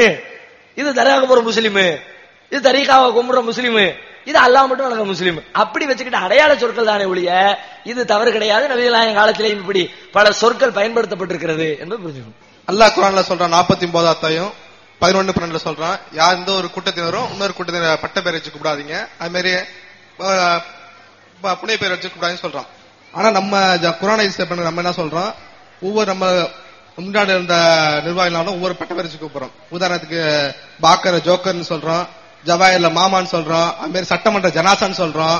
அது மாதிரி பட்ட பேரு வைக்காத ஆளே சொல்ல முடியாது. அந்தவனுக்கு ஏகப்பட்ட பேருக்கு பட்ட பேர் வச்சு சொல்றோம். அது மாதிரி உணர்வுகள் வெளியிடும் போது நம்ம விவாதம் பண்ணாலும் நம்ம என்ன பண்றோம்னா, ஒரு நம்மள்ட்ட மாற்றுமை தாவா பண்ணும் போது ஒரு இடிவுறாங்க திக்குமுக்காட வைத்த திருப்பூர் விவாதம், அது மாதிரி ஒரு ஒரு என்னது ஒரு எதுகை முறையில பேசுற மாதிரி, ஒரு கவிதை நயமா பேசுற மாதிரி, ஒரு பாக்குறவனுக்கு ஒரு கோவப்படக்கூடிய வார்த்தையா இருக்குது. அது மாதிரி ஏகப்பட்ட வார்த்தை சொல்லலாம். அது மாதிரி அது மாதிரி உணர்வுல தொடர்ந்து வந்துட்டு இருக்கு. அது மாதிரி நம்ம விமர்சிக்காத ஒரு எந்த இயக்கம்னு சொல்ல முடியாது. நம்ம கடமைனா மக்கள்கிட்ட வந்து இந்த மாதிரி இயக்கம் இது மாதிரி செய்ய சொல்றான், அது அழகான முறையில சொல்லிட்டு போலாம். அதை விட்டு நம்ம பட்ட பேருக்கு சொல்றது, மற்றபடி தேவையில்லாத வார்த்தைலாம் அதை பயன்படுத்த தேவையில்லை. இதுக்கு விளக்கம் தரும். அஸ்ஸலாமு அலைக்கும். அது மாதிரி ஒன்னொன்னு சகோதரர் கேட்டது என்னன்னா, பெண்கள் வந்து பள்ளிவாசல தொழில் சம்பந்தம் கேட்கலாது. அவரு கேட்டது என்னன்னா, பொதுக்கூட்டத்துல மத்த பயான்ல வந்து பெண்கள் முன்னாடி உட்காராங்க, அப்ப வந்து பெண்கள் வந்து முன்னாடி உட்கார வச்சா பேசக்கூடிய அவங்க வந்து பெண்கள் தான் பாக்குறாங்க. அந்நிய ஆண் வந்து எந்த ஒரு ஆணும் அந்நிய பெண்ணை பாக்குறோம் குர்ஆன் சொன்னது. அப்ப வந்து அவர் அடிக்கடி பாக்குறாரு. அதனால பொதுக்கூட்டம் தான் கேட்டாரோ, பொதுக்கூட்டம் சம்பந்தம் கேட்டாரு, பொதுக்கூட்டம் மத்த மீட்டிங் தான் கேட்டாரு. அவரு தானே கேட்டாரு. அதீஸ் என்னன்னா தொழுகையில கேட்டீங்களா, பொதுக்கூட்டம் தான் கேட்டீங்களோ? அப்ப இவ்வளவு நேரம் விளக்கம் சொன்னா இடையில கிராஸ் பண்ணி நிப்பாட்டி இருந்திருக்கலாம். சரி, ஓகே. தொழுகையில சட்டம் இருக்கு, ஆனா பொதுக்கூட்டத்துல வந்து முன்னாடி நிப்பாட்டுறீங்க அது செய்யறாங்க. இப்ப கூட என்னன்னா பெண்கள் ஆளுமை பேசினாங்க, பின்னாடி பார்த்தா நிர்வாகி எல்லாம் உட்காந்துறாங்க. இது எந்த ஒரு இதுல நடக்காது, இந்த இதுல நடந்துச்சு. இன்ஷால்லா வரப்போறவங்க திருத்திங்க, இதுக்கு விளக்கம் கொடுங்க. அஸ்ஸலாமு அலைக்கும். இது சரியான்னு கேக்குறாங்க. இது தப்பே கிடையாது. ஏன்னு கேட்டா, ஒருத்தர் பாக்குறாரு பேசுறாருன்னு சொல்றோம்ல, ஒருத்தர் ஒரு ஆணு ஒரு பெண்ணை பாக்குறாரு, ஒரு பெண்ணு ஆணை பாக்குறாங்க அப்படின்னா தேவையற்ற பார்வைகளுக்கு தான் மார்க்கத்தில் கட்டுப்பாடு, தேவைக்குரிய கட்டுப்பாடுகளுக்கு மார்க்கத்தில் அனுமதி இருக்கிறது. இது ரசூலுல்லாஹ் பார்த்திருக்கிறாங்க, ரசூலுல்லாஹ் அங்கீகரிச்சும் இருக்கிறாங்க. அதனால இந்த பொதுக்கூட்ட அதுதான் வந்து நம்ம கவனிக்க இபாதத்துல வர்றதுதான் ரொம்ப ஆழ்ந்து கவனிக்க வேண்டிய விஷயம். இதை பொறுத்த வரைக்கும் நேரடியாகவே ரசூலுல்லாஹ் அங்கீகரிச்ச பல சான்றுகள் இருக்கிறது. உதாரணமா சொல்றதா இருந்தா, ஒரு நம்ம எல்லாம் பரவலா கேள்விப்பட்ட ஒரு செய்தி, ஹஜ்ஜத்துல் விதால ரசூலுல்லாஹ் வந்து ஒட்டகத்துல உட்கார்ந்து இருக்கும் பொழுது ஒரு பெண்மணி வந்து ரசூலுல்லாஹ்ட்ட மார்க்க தீர்ப்பு கேட்பாங்க, ஒரு மார்க்க சம்பந்தமா மசாயில் விளக்கம் கேட்பாங்க. அப்படி விளக்கம் கேட்டு ரசூலுல்லாஹ் இடத்துல பேசி கொண்டிருக்கும் பொழுது பின்னாடி இருக்கிற ரசூலுல்லாஹ்வுடைய ஒன்று விட்ட சகோதரர் அவர் என்ன பண்ணுவாருன்னா, அந்த பெண்ணை பாப்பாரு, அந்த பெண்ணும் அவரை பாப்பாங்க. ரெண்டு பேரும் ஒருத்தர் ஒருத்தர் பாத்துக்குவாங்க. எந்த அளவுக்குன்னா ஹதீஸ்ல வருது, அஜபஹு ஹுஸ்னுஹா, அந்த பெண்ணுடைய அழகு அவரை ஈர்த்தது. அந்த அளவுக்கு அந்த பெண்ணு ரொம்ப அழகா இருக்கிறாங்க. இவரும் பாக்குறாரு, அந்த அம்மாவும். அந்த அம்மா பாக்குறத பார்த்த உடனே அப்பதான் ரசூலுல்லாஹ்வுக்கே தெரியுது, பின்னாடி இங்கிட்டு பாரு ஓடிக்கிட்டு இருக்கு. பேசிக்கிட்டு இருக்கும்போது பேசுறாரு மூஞ்சில பாக்கணும், அதை விட்டு சைட்ல வேற பக்கம் பாரு ஓடிக்கிட்டு இருக்குற அப்படின்னு திரும்பினா தம்பி அந்த பக்கம் பார்த்துட்டு இருக்கிறார். அவர் கடவாயை பிடிச்சி அங்கிட்டு பாருங்கன்னு பாக்க அப்படின்னு திருப்பிட்டாங்க. இப்படி திருப்பின ரசூலுல்லாஹ் அவர் முகத்தை பொம்பளை பார்க்க கூடாது திருப்பினாங்கல்ல, தங்கள் முகத்தை இப்படி திருப்பி வச்சுட்டு பேசுனாங்களா? அப்ப ரசூலுல்லாஹ் பேசுறாங்களா? எப்படி ரசூலுல்லாஹ் தேவைக்கு பேசுறாங்க, அவர் தேவைக்கு பாக்குறாங்க, அவர் தேவையில்லாம பாக்குறாரு. ரசூலுல்லாஹ் ஒரு செய்தியை சொல்றாங்க, அதுக்காண்டி பாக்குறாங்க. அவர் எந்த செய்தியும் சொல்லல, சும்மா விறுவிறுன்னு பார்த்துட்டு இருக்காரு. இப்ப இதுதான் பிரச்சனை. இப்படி பல கட்டங்கள் நடந்திருக்கிறது. நபி ஸல்லல்லாஹு அலைஹி வஸல்லம் இடத்துல சபையில வந்து ஒரு பெண்மணி வந்து என்னை நான் உங்களிடத்துல ஒப்படைக்கிறேன் அப்படின்னாங்க. ஒப்படைக்கிறேன்னு சொல்லி சொன்னா என்னன்னா, என்ன நீங்க திருமணம் செஞ்சாலும் செஞ்சுக்கலாம், வேற யாரும் கல்யாணம் முடிச்சு கொடுக்கலாம், என் விஷயமா ஜட்ஜ்மெண்ட் பண்ற முடிவை உங்க கையில நான் கொடுத்துட்டேன் அப்படின்னாங்க. அப்போ ரசூலுல்லாஹ் எந்த பதிலும் சொல்லாம உட்கார்ந்துருப்பாங்க. ஒரு சஹாபி எந்திரிப்பாரு, எந்திரிச்சு அவர் சொல்லுவாரு, ரசூலுல்லாஹ் உங்களுக்கு விருப்பம் இல்லாட்டி எனக்கு கட்டி வைங்களேன் அப்படிம்பாரு. அந்த பெண்ணை பத்தியான பேச்சுக்கள் வரும். அதுல இன்னொரு இடத்துல வரும் பொழுது அந்த பெண்ணுடைய கண்ணின் கருத்த நிறம், கன்னத்தின் கருத்த நிறம் எல்லாம் வரும். ரசூலுல்லாஹ்வோடு அந்த பெண்ணு பேசுறாங்க, அந்த பெண்ணை பார்த்து ரசூலுல்லாஹ் பேசுறாங்க. அப்ப ரசூலுல்லாஹ் தன்னுடைய முகத்தை திருப்பி கொண்டார்கள் என்றோ, அல்லது அந்த பெண்ணை அந்த பக்கமா நின்று பேசுமா, மூஞ்சி முன்னாடி நின்று பேசாது, இவ்வளவு ஆம்பளைங்கள் உட்கார்ந்து இருக்கிறோம்ல, ஆம்பளைங்கள் உட்கார்ந்து இருக்க சபையில நீ வந்து பேசலாமா, அப்படியெல்லாம் கூட நபி ஸல்லல்லாஹு அலைஹி வஸல்லம் அவங்க எந்த கேள்வியும் எழுப்பல. அப்ப அது எதை காட்டுதுன்னா, தேவைக்கு பார்க்கலாம், தேவையில்லாமல் அவசியமற்ற பார்வைகளை தான் மார்க்கம் தடுக்க வேண்டும் என்று சொல்கிறது என்பதை விளங்கிக் கொள்ள வேண்டும். ஒண்ணு, அதனால இந்த பொதுக்கூட்டம்லாம் பிரச்சனை கிடையாது. பொதுக்கூட்டத்துல முன்னாடி பின்னாடி பஞ்சாயத்தும் கிடையாது. அது தொழுகைக்கு தான் அந்த பஞ்சாயத்தும். முன்னாடி ஆம்பளை பின்னாடி பெம்பளைங்கிறதெல்லாம் தொழுகைக்கு இபாதத்துக்கு பள்ளிவாசல்ல உள்ள கூட்டு தொழுகைக்கு உள்ளதுதான். இதுல அந்த சட்டமும் கிடையாது. ஏன்னா தொழுகைக்கு உள்ளதை எல்லாம் நீங்க வெளியில ஃபாலோ பண்ண ஆரம்பிச்சுன்னு வச்சுக்குவோம், அதுக்கப்புறம் ஒண்ணுமே செய்ய முடியாது. தொழுகையில ஒரு பெண்ணு இமாம் தப்பு செஞ்சுட்டாருன்னா ஆண்கள் சுப்ஹானல்லாஹ் சொல்லணும், பெண்கள் கை தட்டணும் இருக்குது. அப்ப பெண்ணு வாயை திறந்து சொல்லக்கூடாதுன்னு அர்த்தம். தொழுகையில ஆம்பளைங்க இருக்கிற சபையில ஆம்பளைங்கள்ட்ட அவளுடைய குரல் வந்துடக்கூடாதுங்கிறது அதுல அர்த்தமா இருக்கிறது. அப்ப தொழுகையில ஆம்பளை கிட்ட பெண்ணுடைய குரல் வந்துடக்கூடாதுன்னா அப்ப ஊர் உலகத்துல எங்கேயுமே குரல் வரக்கூடாது, குரலை நிறுத்துருமா? பொம்பளைகிட்ட மட்டும்தான் பேசணும், எந்த ஆம்பளைகிட்டையும் பேசக்கூடாது அப்படி சட்டம் சொல்ல இயலாது. நான் அது தொழுகைக்குள்ள சட்டம் பிரிச்சுக்குவோம். ஏன்னா ரசூலுல்லாஹ் இடத்துல பேசி இருக்கிறாங்களே, பேசினதை காட்டுது, ஆம்பளை இடத்துல பேசலாம் என்பதை காட்டுகிறது. போய் ஆம்பளைங்க பொம்பளைங்களுக்கு சலாம் சொல்லுவாங்க. இன்னைக்கெல்லாம் ஆம்பளைங்க பொம்பளைங்க சலாம் சொல்லி கொள்வது கூட அரிதாகி போச்சு. நம்ம ஏற்படுத்தி வச்ச கட்டுப்பாடுகள் சில நேரத்துல எல்லை மீறிய கட்டுப்பாடுகளாகவும் மாறி போகிறது. சஹாபாக்கள் காலத்துல எல்லாம் ஆண்கள் பெண்களுக்கு சலாம் சொல்லுவது சாதாரணமா இருந்துச்சு. வெள்ளிக்கிழமை ஜும்மா முடிச்சுட்டு வருவோம், ஒரு சஹாபி சொல்றாரு, ஒரு அம்மா கோதுமையும் கீரையும் போட்டு களைஞ்சு வச்சு ஒரு விதமா ஒரு கஞ்சி ஒன்று ரெடி பண்ணி வச்சிருப்பாங்க, நல்ல டேஸ்டா இருக்கும். அந்த அம்மா தர்மத்துக்காக வேண்டி செய்யும். காலங்காத்தால தொழுதுட்டு போறாங்க, வயிறு நிறைஞ்சு போட்டுமே செய்வாங்க. அதுக்காண்டி நாங்க என்ன பண்ணுவோம், போனோன்னு ஒரு பெரிய சலாம் போட்டு ஒரு கஞ்சி ஒரு கப் அடிச்சு வந்துருவோம். சஹாபி சொல்றாங்க. அப்ப இதுவெல்லாம் இருந்திருக்கிறது. தொழுகைக்கு தான் அந்த சட்டம் வரக்கூடாதுங்கிற தொழுகைக்கு உள்ள சட்டத்தை பொது இடங்கள்ல மத்த இடங்கள்ல நம்ம ஃபாலோ பண்ண நினைக்க கூடாது. எதுக்கு எந்த சட்டமோ அதுக்கு தான் அதை ஃபாலோ பண்ணணும். அந்த அடிப்படையில் இங்க அமரலாம், தப்பும் கிடையாது. அதே மாதிரி பெண்கள் அமர்வதை பொறுத்த வரைக்கும் பின்னாடி ஆண்கள் இருந்தாங்க, அவங்க முன்னாடி ஒரு பெண் பேசிக்கிட்டு இருந்தாங்க, பெரும்பாலும் தவிர்க்கத்தான் படும், யாரும் விரும்ப மாட்டாங்க. ஆனாலும் இருந்திருக்கிறாங்க, தப்பு கிடையாது. அதனால என்ன, முகத்தையே அவங்க சாம பார்த்துக்கிட்டு இருக்கிறாங்க, முன்னாடி கூட்டத்தை நோக்கி அவங்களுடைய பார்வையை அமைச்சுக்கிட்டு இருக்கிறாங்க. அதனால இதை ஒரு விமர்சனமாக குற்றமா வைக்கிறது ஒண்ணுமே கிடையாது. நம்ம முன்னாடி பேசுறாங்க, அங்காவை எங்கள்ல ஏதாவது திறந்து போட்டுக்கிட்டு இருந்து பின்னாடி உட்கார்ந்து இருந்தாருன்னா அப்ப கம்ப்ளைண்ட். அது அந்த அம்மா யாருக்கு சேலை கட்டி நிக்குது, நீ என்ன பின்னாடி உட்கார்ந்துருக்க கேள்வி கேட்கலாம். அந்த அம்மா ஃபுல்லா பரதாப்பட்டு தான் பேசினாங்க. ஆமா, அப்படி பேசும்போது அந்த பஞ்சாயத்தும் இல்லை, அதை பத்தி கவலைப்பட தேவையில்லை. ஒண்ணு. ரெண்டாவது இந்த நம்ம மற்ற அமைப்புகள் மற்றவங்களை பத்தி பேசும் பொழுது பட்ட பெயர்கள் சூட்டுறோம், கொஞ்சம் கோபமூட்டுகிற வார்த்தைகளை பயன்படுத்துறோம், அதையெல்லாம் நீங்க தவிர்த்துக்கணும் அப்படின்னாங்க. சில நேரங்களில் வருகிறது, அதையெல்லாம் 100% நாங்க ரொம்ப சுத்தம்லாம் சொல்ல வரல. பேச்சு நம்ம பேசுற எந்த பேச்சுமே எழுதி வச்சு பேசுற பேச்சு கிடையாது. எழுதி வச்சு ஜெயலலிதா மாதிரி டிராப்ட் எடுத்துட்டு உட்கார்ந்து படிச்சோம்னா அது எல்லாத்தையும் கரெக்டா தவிர்த்து கொள்ளலாம். ஆனால் ஒரு விஷயத்தை விளக்கும் போது நம்முடைய சுய புத்தியின் அடிப்படையில படித்த விஷயங்களை கேட்ட விஷயங்களை நினைவில் வைத்து பேசும் பொழுது சில நேரங்களில் கூடுதல் குறைவாக வார்த்தைகள் வந்து விடுகிறதுங்கிறத நம்ம அவதானிக்கிறோம். அங்கங்க சில தோழர்கள் சில சகோதரர்கள் உடனடியாக சுட்டிக்காட்டும் செய்யறாங்க. அப்படி சுட்டிக்காட்டும் பொழுது அதை அடுத்த தடவைகளில் அந்த சொற்கள் வராத வகையில் தவிர்த்து கொண்டுதான் வருகிறோம். நமக்கு சொல்லுவாங்க, தவறுதலா வந்துருச்சு, அந்த கோபத்துல அந்த விஷயத்தை விளக்கக்கூடிய நேரத்தில் இப்படி சொல்லிட்டோம், சில நேரத்தில் வந்திருக்கிறது. அது ரொம்ப குறைவான நேரம். ஆனா பல நேரங்களில் நாம பயன்படுத்தக்கூடிய சொல் என்பது அது உங்க பார்வையில சம்பந்தப்பட்டவருடைய பார்வையில் அது பட்ட பெயரா தெரிஞ்சாலும் பட்ட பெயர் கிடையாது. அவரை கேவலப்படுத்துவதற்காகவோ இழிவுபடுத்துவதற்காகவோ நாம் சூட்டுகிற பட்ட பெயர் சொற்கள் கிடையாது. பெரும்பாலான நேரங்கள்ல எப்படி இருக்கும்னா அவருடைய பண்பை சுட்டி காட்டுகிற உவமையாக இருக்கும். உதாரணம் சொல்லுவோம்ல, இத மாதிரி அத மாதிரின்னு உவமைக்காக வேண்டி சில சொற்களை பயன்படுத்துவோம். உதாரணமா சகோதரரே சொன்னார், சட்டசபையில் ஒரு ஜனாசா. சட்டசபையில் ஒரு ஜனாசாங்கிறது அவருக்கு சூட்டப்பட்ட பட்ட பெயர் இல்லை. ஒரு ஜனாசா என்று எப்படி இருக்குமோ அப்படி உள்ள உட்கார்ந்து இருக்கிறார். ஜனாசானா என்ன, அதுகிட்ட போய் பேசுனா பதில் பேசாது, அதை திட்டுனா திருப்பி திட்டாது, அதை அடிச்சா திருப்பி அடிக்காது, அவனை கேடு கட்டவன முட்டாப்பையில அறிவு கட்டு என்னத்தை சொன்னாலும் சரி அது நம்மளை பார்த்து சிரிச்ச மேனிக்கு உட்கார்ந்துருக்கும். இது மாதிரி உள்ளுக்குள்ள போய் பெரிய பேராசிரியர் உட்கார்ந்து இருக்கிறாரு. உட்கார்ந்தாரா இல்லையா? பேசுறாங்க, மது ஒழிப்பு பூரண மதுவிலக்கை தமிழக அரசு கொண்டு வர வேண்டும் என்று சொல்லிட்டு நம்முடைய ராமநாதபுரம் தொகுதி எம்எல்ஏ மதிப்பிற்குரிய மாமக தலைவர் பேராசிரியர் ஜவாஹர்லால் அவர்கள் பூரண மதுவிலக்கிற்காக வேண்டி சட்டசபையில குரல் கொடுக்கிறாங்க. குரல் கொடுத்த உடனே அம்மையார் முதலமைச்சர் எந்திக்கிறாங்க. எந்திச்சு சொல்றாங்க, எவன் மதுவிலக்கு கேட்டு போராடுறாங்களோ அவங்கதான் கள்ளச்சாராயம் காய்ச்சிக்கிட்டு இருக்கிறாங்க. சட்டசபையிலே நடக்கு. எவ்வளவு கோபம் வரணும். அவன் நெசமா காய்ச்சினா கோபம் வரக்கூடாது. சரி நம்ம தெரிஞ்சிருச்சு போல இருக்கு, அதுக்குள்ள உளவுத்துறைக்காரன் போட்டு கொடுத்துறான் போல இருக்கியா அப்படின்னு ஒண்ணு கமக்கமா இருக்கணும். அல்லது அதை செய்யலன்னா கோபம் வரணும். நிரூபிக்க முடியுமா? கேட்டா விஜயகாந்த் பத்தி சில வார்த்தைகள் அந்த அம்மா பேசிச்சு, விட்டா அந்த ஆளு பதிலுக்கு பதில் சட்டசபையில இப்படி கொடுத்தாரு. நீ ஜெயிக்க முடியுமா, உனக்கு திராணி இருக்குதா, நீ ஆட்சியை கலைச்சிட்டு நிப்பாட்டி பாருமா ஜெயிக்கிறனா இல்லையான்னு பட்டு பட்டுன்னு கொடுத்தாருல அந்த ஆளு. அது இத்தனைக்கும் ரெண்டு பேரும் ஐக்கியமா தான் உட்கார்ந்துட்டு இருந்தாங்க. எந்த ரொம்ப நெருக்கமான ஐக்கியத்துல இருந்துச்சு. அப்படிப்பட்ட லெவல்லையே பதிலுக்கு பதில் கொடுக்கும் பொழுது இவ்வளவு பாரதூரமான அபாண்டமான மதுவிலக்கு கோரக்கூடியவர்கள் கள்ளச்சாராயம் காய்ச்சி கொண்டிருக்கிறார்கள் குற்றச்சாட்டை முன்வைக்குது. அதற்கும் அப்படியே ஒரு புன் சிரிப்பு. இதுக்கு ஜனாசா சொல்லாம வேற என்ன சொல்ல?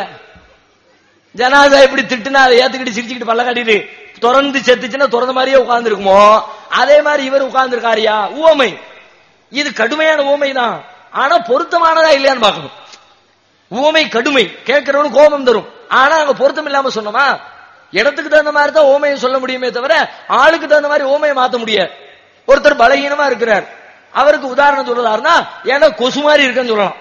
ஆள் ரொம்ப பெரிய முக்கியத்துவமான ஆளுன்றதுக்காக அவருடைய பலகீனத்தை சொல்றதுக்கு திருச்சி மலக்கோட்டை மாதிரி பலகீனமா இருக்காருன்னா ஆளுக்காண்டி ஊமை மாத்த இயலுமா? அது அந்த தேவை என்ன, அந்த உதாரணம் பொருந்தி போகுது, அதைத்தான் நம்ம பார்க்கணும். அந்த ரசூலுல்லாஹ் காலத்துல கூட அப்படி சொன்னாங்க.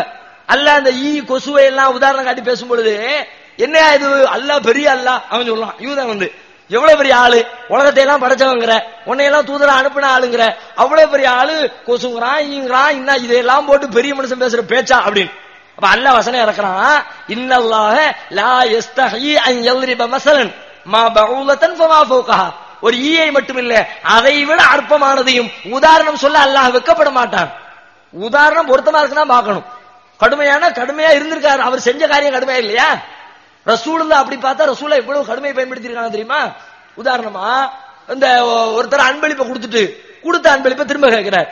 இதை பத்தி ரசூலுல்லாஹ் என்ன சொல்றாங்க? அல் ஆயிது கல் ஹிபத்தி கல் கல்பில்லதி யகீ சும்மா யவுது. ஒருத்தர் கொடுத்த அன்பளிப்பை திரும்ப வாங்கினா வாந்தி எடுத்துட்டு அதை விழுங்குகிற நாய்க்கு சமம். இவ்வளவு ஹார்டாலாம் நம்ம சொல்லிடவே இல்லை. சட்டசபையில் ஜனாசான்னு இலக்கியமா சொன்னாலும் உள்குத்தோட தான் சொல்லி வச்சிருக்கு. ஆனா ரசூலுல்லாஹ் வெளிப்படையாவே சொல்றாங்க, வாந்தி கொஞ்சம் கற்பனையில கொண்டு வாங்க. நான் வாந்தி அதை விழுங்குறது நினைச்சாலே அருவருப்பு. இத்தனை அருவருப்பா ரசூலுல்லாஹ் சொன்னாங்களே, அப்ப ரசூலுல்லாஹ் தப்பா சொல்லிட்டாங்க? தப்பு இல்லை, ஊமை. இது அவங்க செஞ்ச காரியத்தை ஒப்பிட்டு சொல்லும் பொழுது அது செய்ய வேண்டியது மார்க்கத்தில் உள்ளது. உதாரணம் சொல்லி விளக்கினா தான் எதுவுமே சாதாரண ஒரு மணி நேரம் பயான் பண்றதும் சரி, ஒரு உதாரணம் சொல்றதும் சரி, ஒரு ஓமை சொல்லி விளக்குறதும் சரி, அந்த அடிப்படையில் சொல்லப்பட்டது. அதை நாம குற்றமாக குறையாக எடுத்துக்கொள்ள தேவையில்லை. வேறு ஏதேனும் அதுக்காண்டி 100% நாங்க அந்த வார்த்தைகள் தவறான சொற்கள் வரலன்னு உத்தரவாதம் கொடுக்கல. அப்படி வரலாம், வந்தால் சகோதரர்கள் செய்ய வேண்டிய கடமை சுட்டி காட்டுங்க. அடுத்தடுத்த நாட்களில் வராமல் இதை தவிர்த்துக் கொள்வோம் இன்ஷா அல்லாஹ். அடுத்ததாக பட்டமளிப்பு விழா நிகழ்ச்சி ஆரம்பமாகிறது. மாவட்ட துணைத் தலைவர் ஜாஃபர் அவர்கள் இதை நடத்தி தருவார்கள். அஸ்ஸலாமு அலைக்கும் வரஹ்மத்துல்லாஹி வபரகாத்துஹு. அல்ஹம்துலில்லாஹி ரப்பில் ஆலமீன் வஸ்ஸலாத்து வஸ்ஸலாமு அலா ரசூலில்லாஹி ஸல்லல்லாஹு அலைஹி வஸல்லம். கண்ணியத்திற்குரிய எல்லா நேயர்களே, நண்புக்கினி சகோதரர்களே, உங்கள் அனைவரும் மீது வந்த ஏக இறைவனின் சாந்தியும் சமாதானம் உண்டாகட்டுமாக. அல்லாஹ்வுடைய கிருபையினால் இந்த பட்டமளிப்பு நிகழ்ச்சி விழாவில் இன்ஷா அல்லாஹ் பட்ட வழங்க இருக்கின்றோம். இந்த நிகழ்ச்சியில் இப்பொழுது பட்டத்திற்குரியவர்களை வரிசைப்படி 2011-2012 ஆண்டுக்கான பட்டமும், அது மாதிரி 2010-2011 பட்டம் இன்ஷால்லா வழங்க இருக்கின்றோம். அதற்கான பெயர்களை இன்ஷால்லா நாங்கள் அழைப்போம். இங்கு வந்து பட்டத்தை பெற்று செல்லுமாறு அன்புடன் கேட்டுக் கொள்கிறோம். 2010-2011 பட்டத்தை வாங்கக்கூடிய பெண்மணி வலங்கிமான் சேர்ந்த என் கலீல் ரஹ்மானுடைய மகள் நவாஸ் பேகம் அவர்களை அழைக்கிறோம்.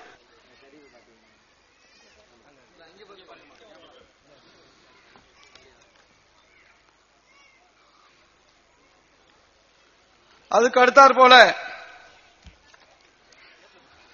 நாகப்பட்டினத்தை சேர்ந்த சகோதரர் எஸ் காதர் ஷெரீஃபுடைய மகள் ஃபாத்திமா பர்வீன், அந்த சகோதரர் அப்துல் கரீம் அவர்கள்,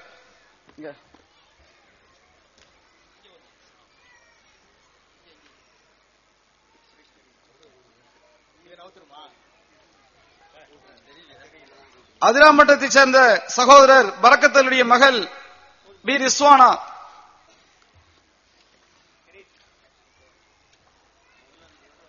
அன்னூர் இஸ்லாம் பெண்களுடைய தலைவராக சாஜன் அவர்கள் கொடுப்பார்.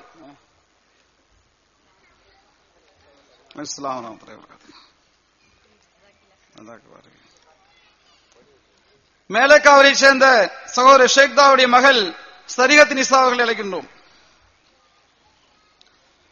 சகோதரர் ஷாஜான் அவர்கள் பட்டவங்க.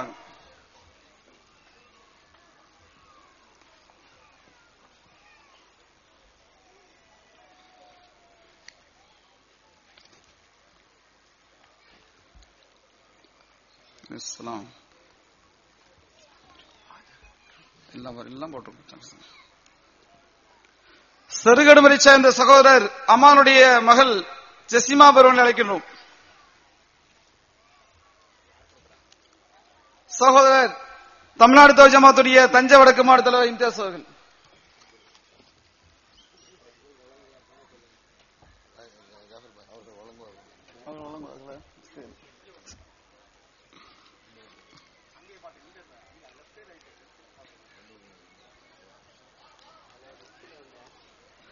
கொள்ளிடம் தைக்காவை சேர்ந்த சகோதரர் முகமது அனிமா அவர்கள் மகள் கதிஜா பான் அவர்களுக்கு சகோதரர் இம்தியாஸ் அவர்கள் வழங்குவார்.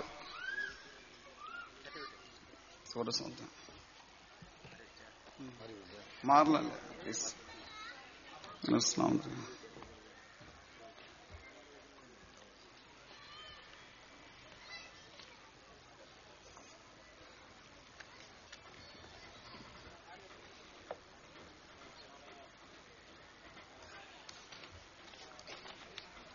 $2011 2012 பட்டயம் என்று வழங்கும் நிகழ்ச்சியில்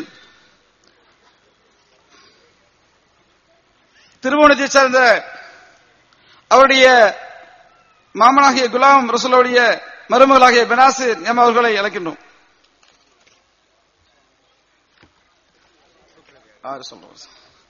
பட்டம் வழங்குவர் தமிழ்நாடு தௌஹீத் ஜமாத்துடைய தஞ்சை வடக்கு மாவட்ட செயலாளர் ரஷீத் அவர்கள்.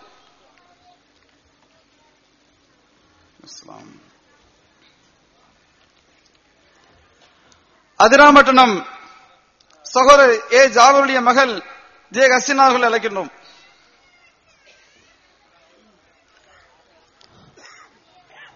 மாவட்ட செயலாளர் வருஷம் அவர்கள்.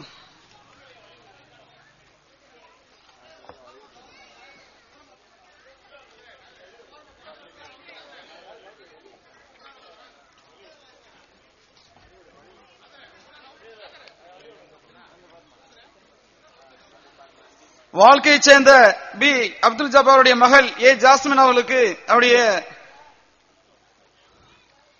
தாயார் பட்டம் வாங்கி சொல்றாங்க. பட்டம் வழங்குவர் சகோதரர் கதிரை ஹாஜா அவர்கள்.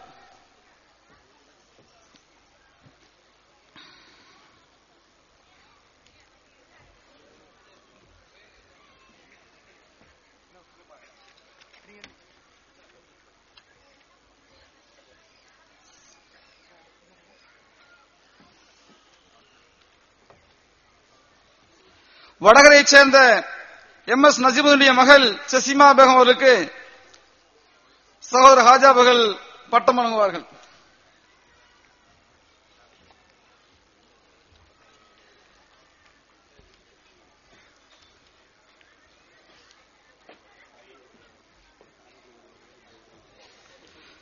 திருப்பனந்தாளை சேர்ந்த சகோதரர் ஹாஜாமீதுடைய மகள் ஹெச் மரியம் அவர்களுக்கு அன்னது மாசாவுடைய துணை செயலர் சாகுல் அவர்கள் பட்டம் வழங்குவார்கள்.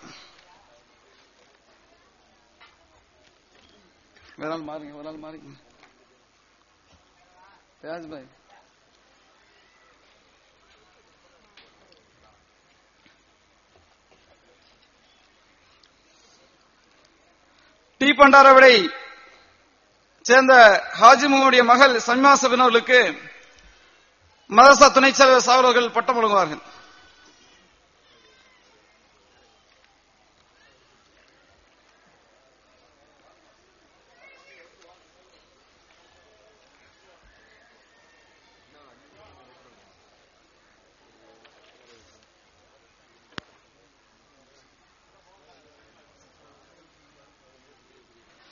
கோவிந்தராஜுடைய மகள் முக்சினா அவர்களுக்கு அன்னூர் மாசாவுடைய பொருளாளர் சகோதரர் ஹிதைத்துல்லா அவர்கள் பட்டம் வழங்குவார்கள்.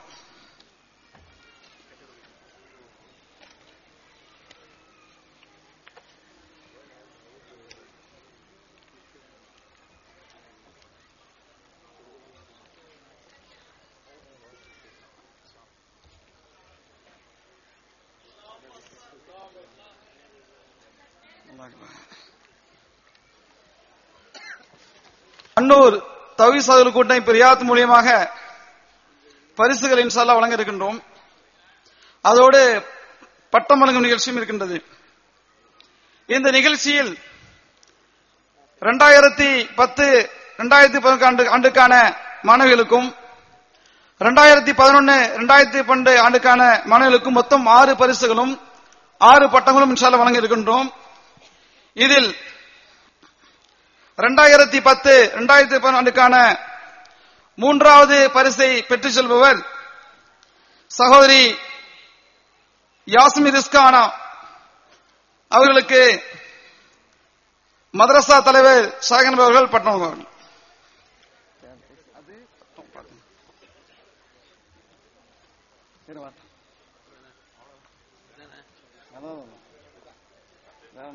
இங்க வாங்க, எப்படி கேமரா தெரியும்.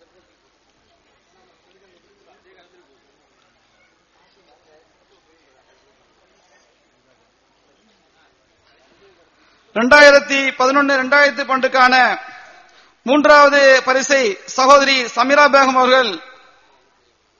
அவர்களுக்கு சகோதரர் கதிரே ஹஜா அவர்கள் வழங்குவார்கள். 2011 ஆண்டுக்கான 2வது பரிசை சகோதரி அப்சர் நிசா அவர்கள் வந்து வாங்கி செல்லுமாறு அழைக்கின்றோம். இந்த பரிசை சகோதரர் மாவட்ட தலைவர் இம்தியாஸ் அவர்கள் வழங்குவார்கள்.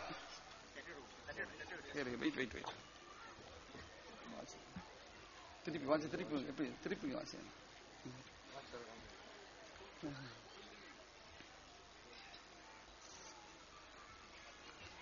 2011-2012க்கான 2வது பரிசை சகோதரி யாஸ்மின் மஸ்பூரா அவர்கள் பெற்றுச் செல்வார்கள்.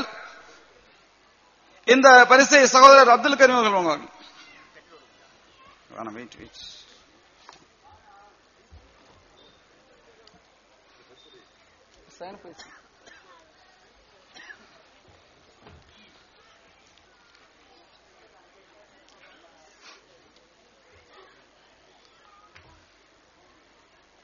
ரெண்டாயிரத்தி 2010-2014க்கான 1வது பரிசை சகோதரி சமினா பேகம் அவர்கள் சகோதரர் அல்தாஃபி மூலம் பெற்றுக் கொள்வார்கள் இன்ஷா அல்லாஹ்.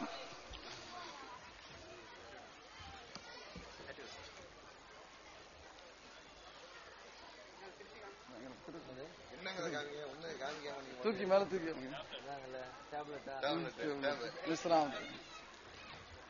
பாருங்க கேமரா.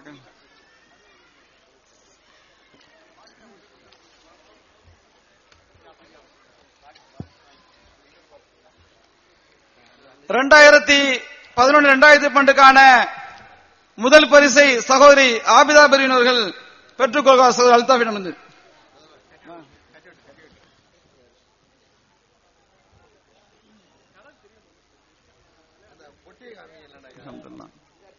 கைட்டு தூக்கும் பிரச்சனை.